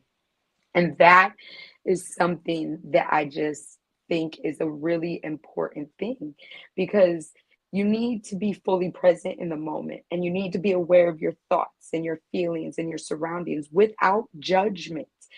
But what if you take it a step farther? What if it's in those moments that you are being full within your authenticity, but it's the outside that is now weaponizing that greatness against you? It's real life and it happens, and I'm living proof of it. But you got to trust that you have it in yourself to not allow it to change who you are. Stay true to yourself. Remain with your authenticity, walking those steps of your integrity. Sometimes you're going to have to misalign paths, because when it comes to that mindfulness and that kindfulness, there might be a point of just deception where it doesn't align, and that's okay. That's part of not judging others. Everybody's entitled to it. But true respect creates a space for your emotions. You have to remember that. And these are things that can be taken advantage of. And you cannot disrespect. It can be a form feeling dismissive or controlling. There's no controlling mindfulness and kindfulness. It's free flowing. It naturally happens. It's like the speaker previously said, that you don't learn love, you experience it. It's in you. And you also need to check on your own emotional responses, because somebody else said that about the mirroring. What you reflect is what you're going to project. And that's critical. But then it gets to the most important part, which is you have to use your voice to claim your boundary. And it's never, ever, in my own personal experience, been the boundary that has been hard to do. It has been enforcing the boundary and having enough self-respect and self-worth to say, no, enough is enough. This is who I am, and this is how it needs to be. And you really finally just need to recognize that the manipulation, it can be disguised as mindfulness. If someone constantly shifts responsibility back onto you trying to use mindfulness, that is really manipulation. And when you're authentic, you need to protect your energy, and you need to protect who you give access to, because not everybody has the right intention at heart. But in the end, you got to serve as though you're empowering yourself. Don't silence you. Speak. Do it kind. Do it respectfully. Do it mindfully. Is what you're going to say today going to affect you in 10 years? Think about that, because that's how I think. I think not just next year or 5 years. Is this going to come back in 10, 15 years? It matters. The tongue can hurt somebody quicker than anything else can hurt somebody. And I'm probably about to run out of time, and I didn't even get to everything. But this is just such an honor, and I am so grateful, Lady K, Lady J, Tommy, all your hard work, everybody listening. I appreciate you guys. Thank you.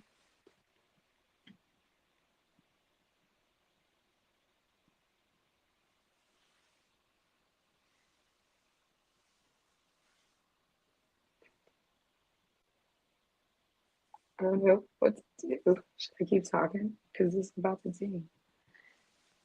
Oh.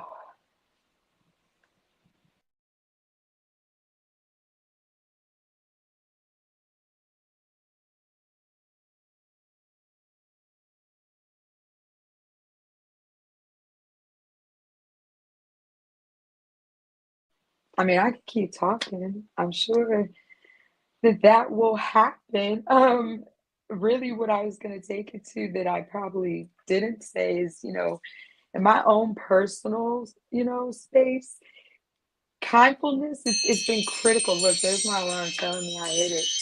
Kindfulness for me it's been critical just for self-growth because I had to learn how to start being kind to myself.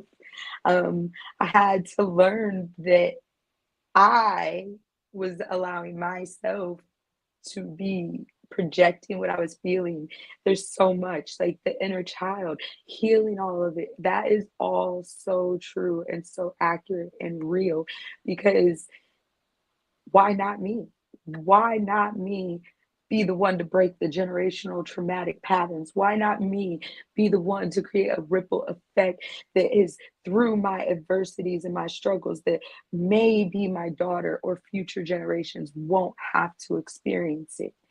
But you can't do that with a bitter heart because then everything that you put out there is going to, in return, just be toxic or just come back with just some bad vibe. Because what I've learned is that when you put out good, good will come back, but it comes back in the most disguised, unsought ways that make it so genuine and so impactful because sometimes you really have to just sit back and say, did I really just achieve this? Or did I feel this? And then it's remembering that you're worthy of it. Because when you're giving kindness and when you're being mindful, it's very easy to be doing it for the outside, but to forget about yourself. Are you being mindful to yourself? Are you being kind with your thoughts and your actions to yourself? And thank goodness I've built the support and the village I have because they give me that reality check. And there you guys are. Yes. I hope that was not too much. Thank you so much. Thank you so much. And you have inspired us. So keep doing what you want. We're proud of you. And we love you. And we love you. We're now going to pass the mic to Tom Thompson. Tommy Thompson. Talk for about 5 minutes and then we're going to hand the mic over to Betty. Tom? We're not hearing you. Okay, I had to turn myself back on. Hi. I'm behind the side. Yeah, I'm okay. There'll probably be people and cats and all kinds of things going on behind me, but that's okay. That's real life. They wanted me to talk. I'm a recovery coach, but my main thing is that I've got 27 years clean and sober. And before anybody congratulates me, I started coming to 12-step programs 14 years before that, 1983. So if there's any lesson I can convey, keep trying.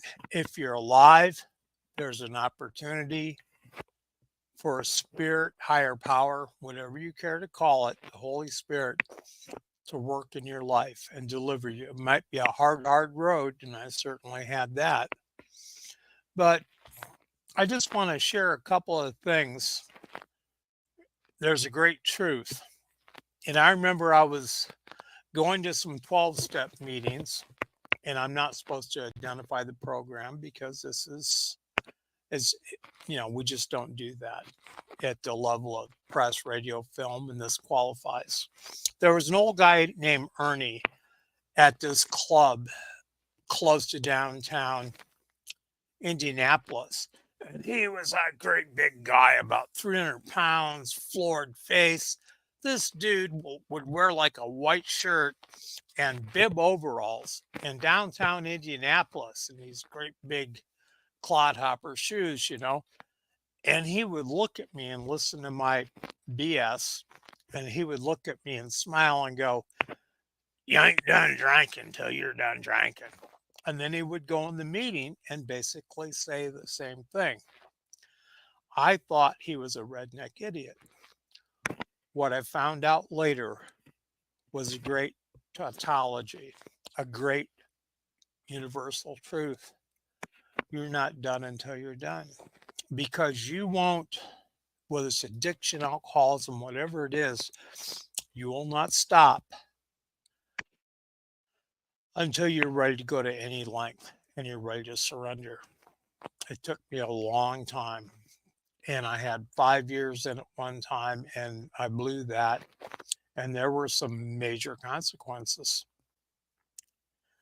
And what I have found was a 12-step program, how my father and my brother quit through their faith and their religious beliefs in our church. And when I talked to both of them, I found that a lot of the core values and the things they did to stay sober and clean, and my old man was something else, man. I can't even describe it, but he was a hardcore alcoholic. And then he quit one day and started going to church. And if you knew him, it was just impossible to believe. And he went from being an angry drunk, he came from Tennessee, and it would be impossible. So that brings me to my point of a truth that for me, there needs, if you were at the level of addiction and alcoholism I was, there has to be a spiritual solution, because the disease is physical, emotional, mental, but primarily it's spiritual. I am going to have to mute you, Lady K. But I hope I haven't gone over my 10 minutes already. But one of the things we have to do is find acceptance and then do an inventory. I had no idea who I was. I had no idea what the truth was. And that's why having somebody lead you through really helps during the 12-step process. And one that, particularly for hardcore addiction, whether it's meth, heroin, anything along those lines, heroin, the biggest indicator is trauma, particularly for women. Take someone like my redhead who's been sober now for 31 years. They're just tremendous trauma in her life. And the fact that she overcame that and has a life now and is the loving person she is incredible. And I get to live with her. She inspires me every day. And one of the things we're taught is something that they've spoken about several times here. Be kind to yourself. Be mindful, your mindfulness, but also live in the moment. Live in today. It seemed like most of my time was either living in the past or fear of the future or great delusions about the future, how great it was going to be once this, that, and the other thing happened. And another thing that puts so many of us out there, and that was me in and out for 14 years, is self-sabotage. Because self-sabotage is a place that makes sense to us. If I wreck my life and wreck myself and destroy my relationships, my job, whatever, mess the money up, then I can go into a negative spiral and use it again, inevitably. That was my pattern, and it's so many other people. And the other thing is to continue what works. If it's working for you, keep doing it. I think that's all I need to say. Thank you so much, Tom. Thank you. Thank you so much, Tom. Thank you. Thank you so much. the best. You're truly an amazing person. We truly appreciate you as a friend, as a teacher, as a one who always guides us in various ways. So thank you. And we now hand it over, the mic over to the Bati. Thank you for being here. It's amazing. Yeah, thank you. It's a true honor. Yeah, so thank you all for coming to this mindfulness and mindfulness hearing in New York City. This is kind of my dream coming true. That's because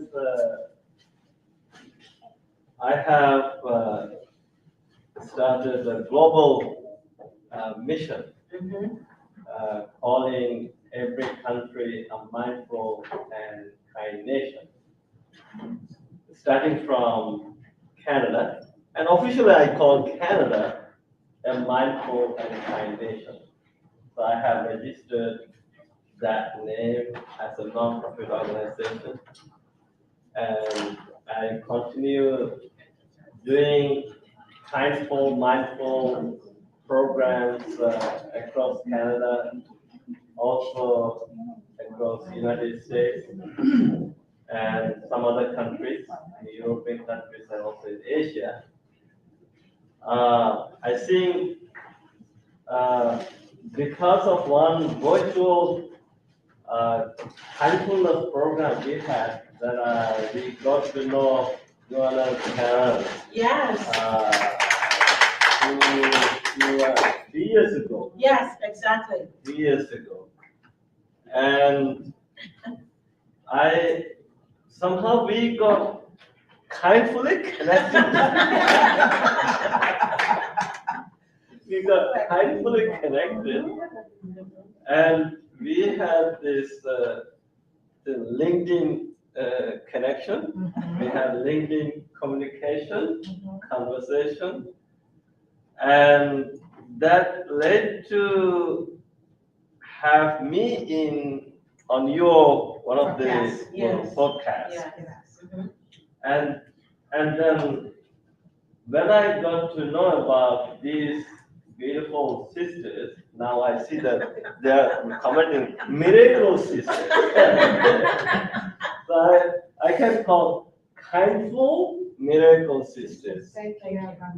And that made me to invite them to speak at one of my annual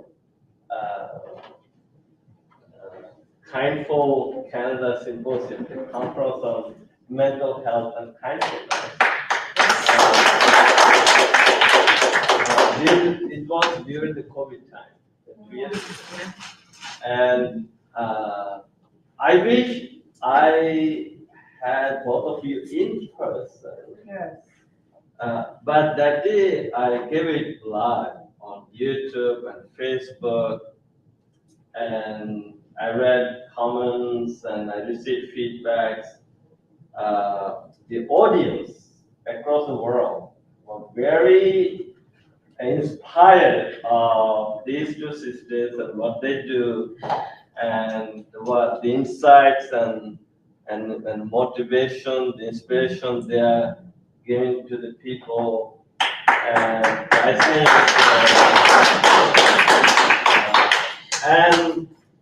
and because of that kindful connection,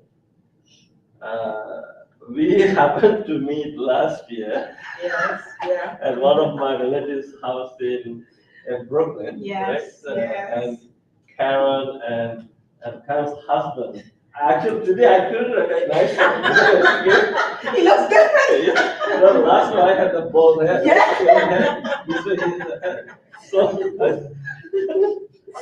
So both of them came to see me, and I said, "No." I was virtually, yes.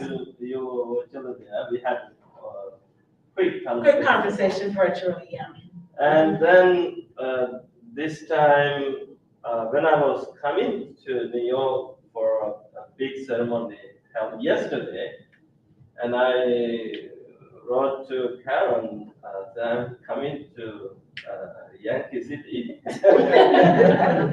And if you like, maybe we could have a kindfulness, mindfulness session. And they said, yes, Bante, we would like to have it here. And so as a result of that, today we are having this. It's a beautiful theme. Yes. I love it. Mindfulness in New York City. Right? So I'm very happy to be here, and also I'm very happy to see all our friends who told us powerful stories, and our friends here, speakers here, and shared your beautiful wisdom. And as I listen to your story, you have already become kindful and mindful. I don't have to say anything. I don't have to force you to become mindful. You have already become such people. And so now, because of that, I also published a book called Are You Kindful? And how your practice of kindness can build a happy and peaceful nation. And I think although I'm a Buddhist monk, but I'm not here to make people become a monk. I'm not here to convert people to Buddhism. I have just embraced all people for who they are and how they live. It's not about forcing people to become me, but I have embraced all people around the world as my family. I have a personal belief. People around the world are connected to me. They are like my family members. Like I can't find anyone who has not been my mothers, my fathers, my brothers, my sisters, my sons, my daughters, my wives, my husband, my aunts, my uncles, my friends, my colleagues, my neighbors. Now, if I have this tendency to hurt someone, then immediately I feel like, no, I'm actually hurting my own mother. Right. How could you hurt your own mother who gave birth to you? And immediately, your perspective changes. So, and I want to see people around the world are living happily and peacefully, without fighting, without hurting, without harming anyone. So I think this has been my nature, even my childhood. I was told by my cousin brothers and sisters, my friends in my little village. I'm coming from Bangladesh. I was born there. And then I became a monk at the age of 10. Then my monastic teacher, actually, who is becoming 100 next month. He's living. So he sent me to Sri Lanka, and from there, then I moved to Canada. So in my childhood, they said there was a story. Some of my friends rushed to kill a frog, and then when I saw them taking sticks to kill the frog, I rushed to them. I said, "What are you doing?" They said, "We want to kill this frog." I said, "Why?" So I said, "No, you can't kill this frog." So I took the frog. I said, "No, this is my frog. He's my brother, my family member, and your brother, your family member. please don't hurt. Just let it be. Just let it be. So I saved the life of that frog from killing my friends. And maybe that is like I have a heart for all sentient beings, and I don't want people to hurt other beings. And in my childhood, I have good memories. Like my own grandfather, my mother's father. I didn't get to see my father's parents. They died before I was born. So my grandfather, mother's side,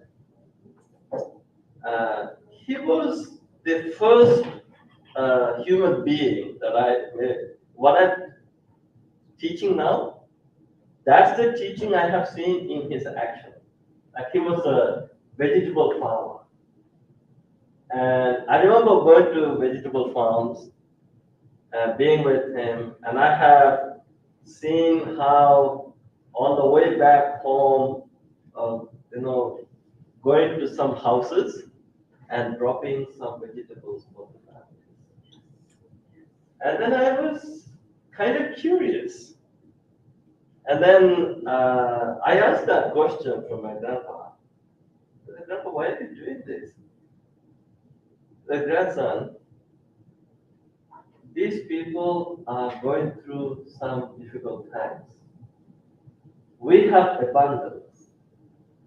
And we have a moral obligation to be there for those who are less privileged, to give them a helping hand to raise them to the top, creating the light in their life, creating the hope in their life. Yeah. And then, I think I was like 7, 8-year-old boy then. So, but then, when I became a monk at the age of 10, under teacher, who's becoming 100 next month. And this monk actually spent all his life helping people. He built many shelters in Bangladesh. Because of that, government of Bangladesh gave him the highest medal, honored him with the highest medal. And then he saw children struggling in the underprivileged parents' families. And he brought them to these shelters. And because of his kindness and generosity, today thousands of people, the kids, they've grown up, now they're having the best life. They're doing amazing. And even including myself, if my teacher did not take the action to make me a monk, I don't think today I would be a monk and standing before you today. And I have also seen great thing in my mother's action. Like you have talked about the personality, the character, currency, and all these things. My own mother has a very beautiful smile, and wherever she goes, she will just greet everyone, even the people she doesn't know. And she's like, "How are you doing?" And then I hope you're doing okay. And okay, be one. You just smile, be one. And I love you. Be one. Everything will be all right. Right? So then I asked that question from my mother. I said, why are you talking to these strangers? Then she said, son, they are not strangers. They are our family. So wherever you go, you have to treat everyone like your family. So that teaching actually got stuck in my heart. And then when I went to Sri Lanka, my other higher ordination monastic teacher, he actually lived 105 years, highly respected by Sri Lankan residents and all Sri Lankans. And he spent all his life with one mission. If I translate that into English, that would be, it's a kind of slogan. Slogan. Like when you march out outside, how you have slogans. So he had this slogan. In the English translation would be, without fixing the man, the country cannot be fixed. Therefore, let's fix the man, let's fix it. So he, when he said, it's not just the man, when he meant man, it's everyone. Okay? So I was highly taken by this mission. And then in Sri Lanka, we remember, even as a teen month, I was part of that group, going to hospitals, helping the patients, doing some chanting, giving them healing energy to recover, and distributing the milk tea and some healthy cookies. So I have been doing that for 10 years. And then I would go to different schools to do mindfulness sessions. And then I would just tell all the students, if you have a new or used pair of shoes or clothes, or even a pen or pencil, or an exercise book, just bring one. So then all the students would bring one or two.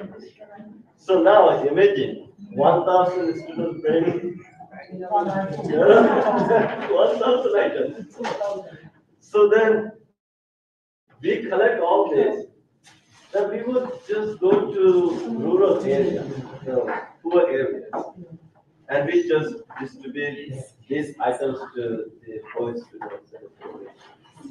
So we have been doing that for 11 years.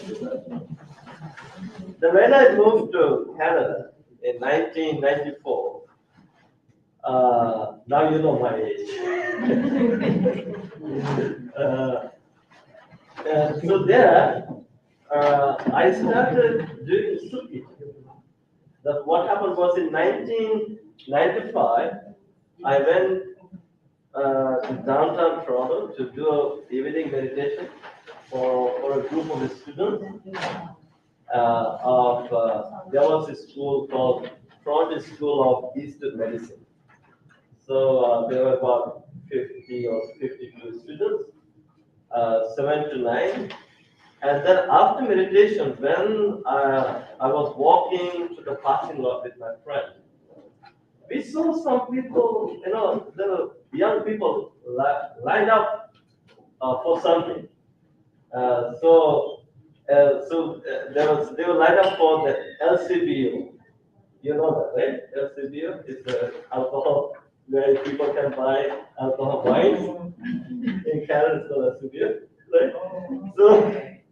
So then I asked my friend Troy, why are these young people lining up here?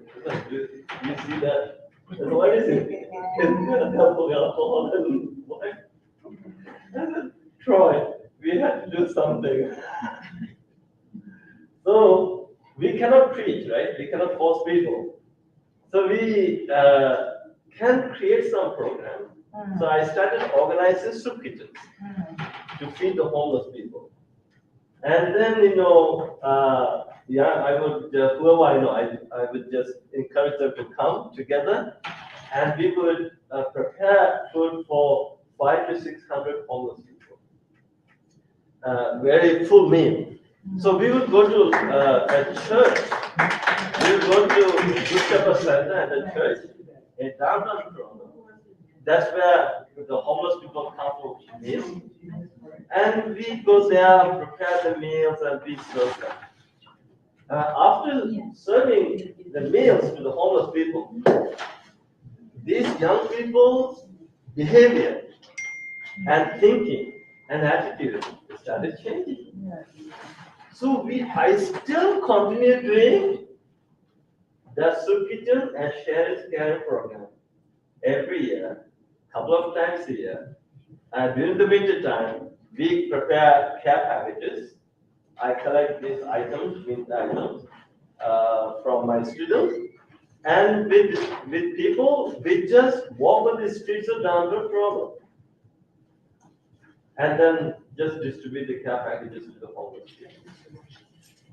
So then I also kept doing the student counseling at the University of Toronto. And then I continued doing the spiritual counseling. Even now I continue doing every day. So I have listened to so many stories. Like, young people, adults, people from all walks of life, all ages. And after listening to their stories, and I would just show my kindness. I would just encourage them to meditate and do one little act of kindness every day. And then guess what? Those who were suicidal, they are still living. Wow. Those who were about to commit suicide, after coming to me, they became the healthy people. Now they have become motivational speakers. Yes. And now they tell this story. I'm still living because of this man. Wow. So we have been featured. We have been featured by Canadian National TV. Month of January is the mental health awareness in Canada. And so we have been featured by CBC and CTV National News. Even you can find the news, the stories online. And then I have been testing this word, kindfulness, this concept, throughout many speaking engagements across the world. And so then when I explain, people love it.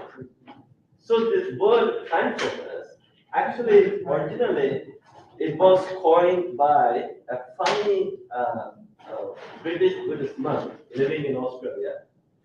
And then when I read that, he actually authored a book on that. When I read that word, it actually touched my heart. So I used this word to bring a positive change in the world, calling every country a mindful and kind nation. So it's coming towards kindness, and mindfulness is called kindfulness. So this is a kind of a therapy for the people.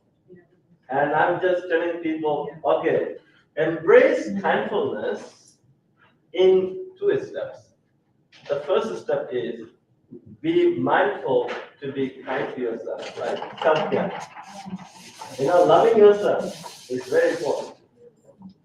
And then next step is be mindful to be kind to others.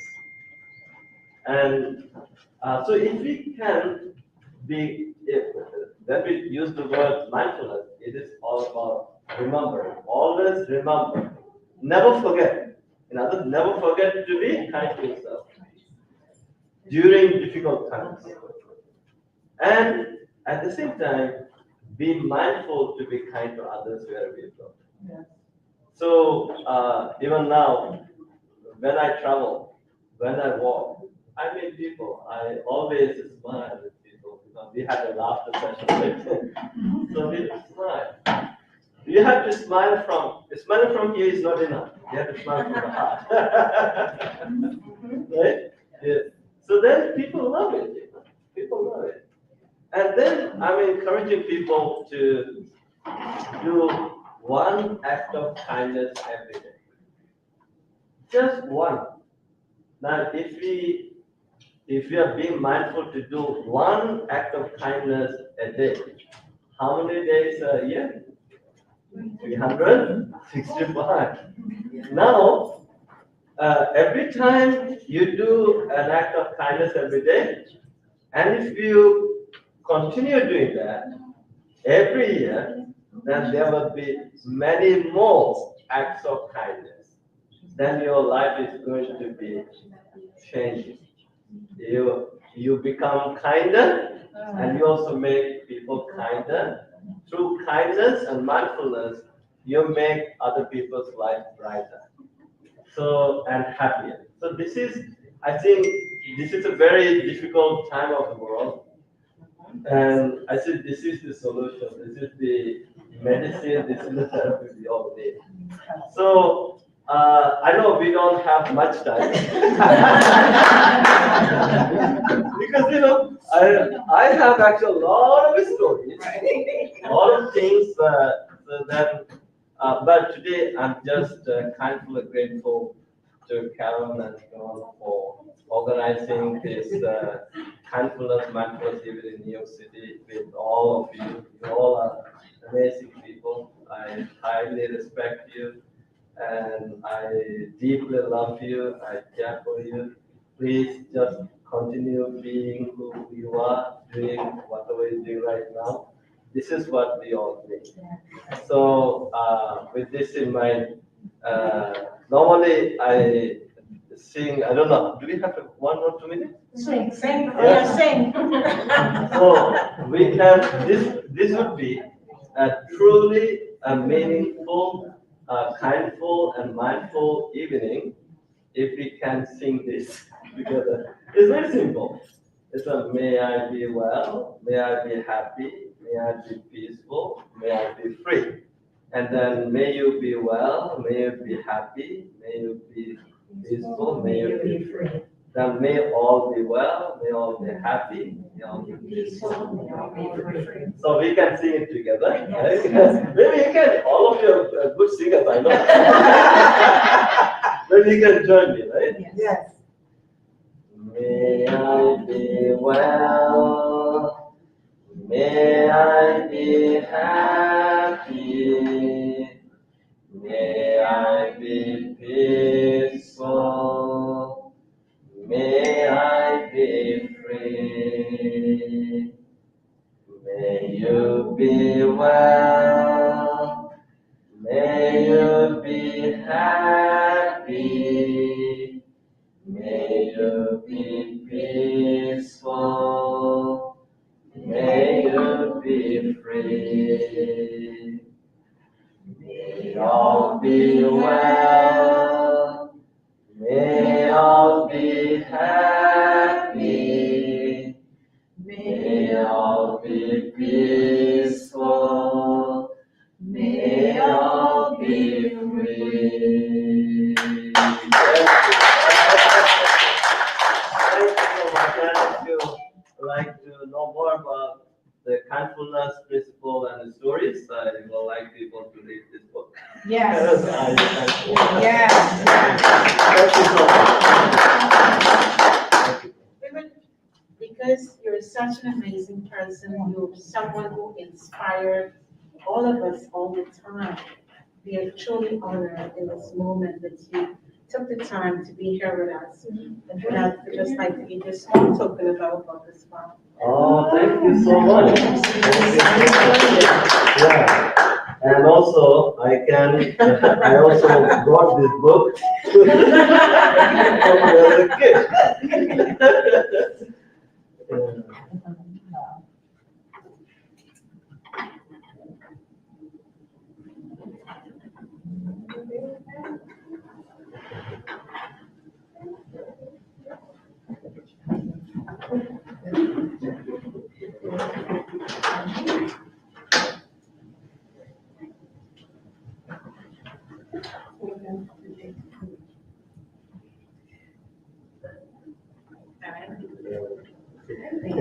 this that is Oh, for okay. you. Okay.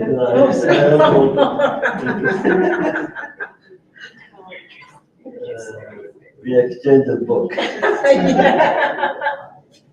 Yeah, I know.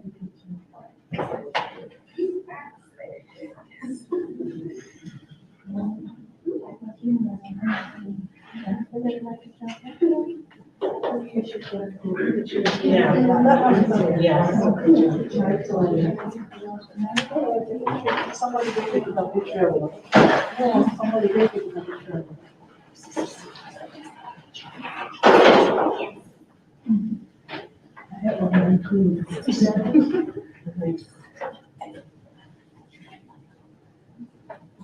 Okay, so let's take a picture of this.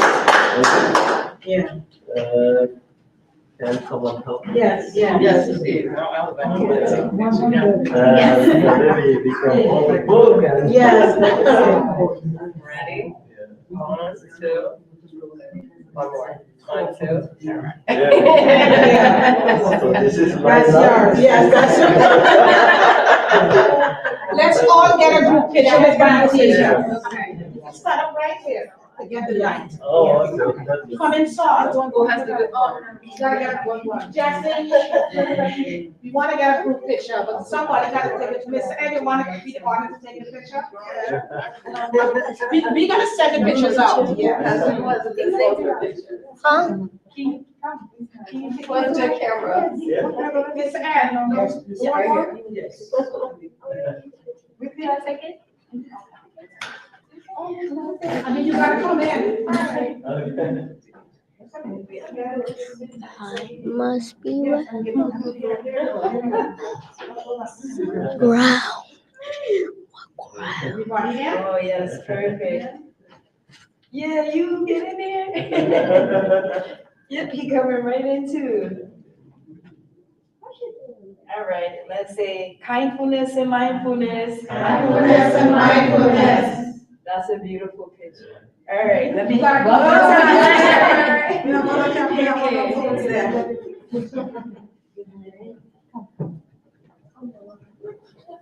Now you also have to be, all of you have to be, maybe you can take a picture. Yeah, she can come inside of the me. Oh. We all gonna get pictures. We gonna take our turns. Come on. Yeah. Kindfulness and mindfulness. Kindfulness and mindfulness. All right. Who else pictures now? You get it. We'll take Oh, one. okay. So David, can you take a picture of everybody once we get in there? There we go. There we go. Go to the center, come to the center. Good boy. Can you see us all? Yeah. All right. Count us down. 2. Very good.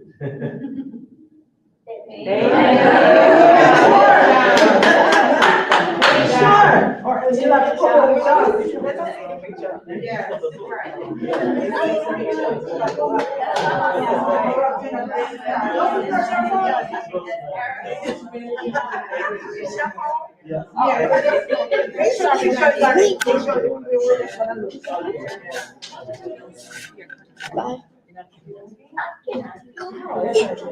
But I can see myself on the board. I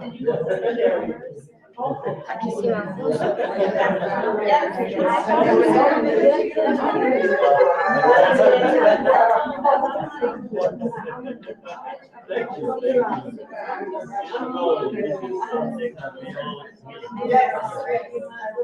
Embracing each other with so much love and kindness.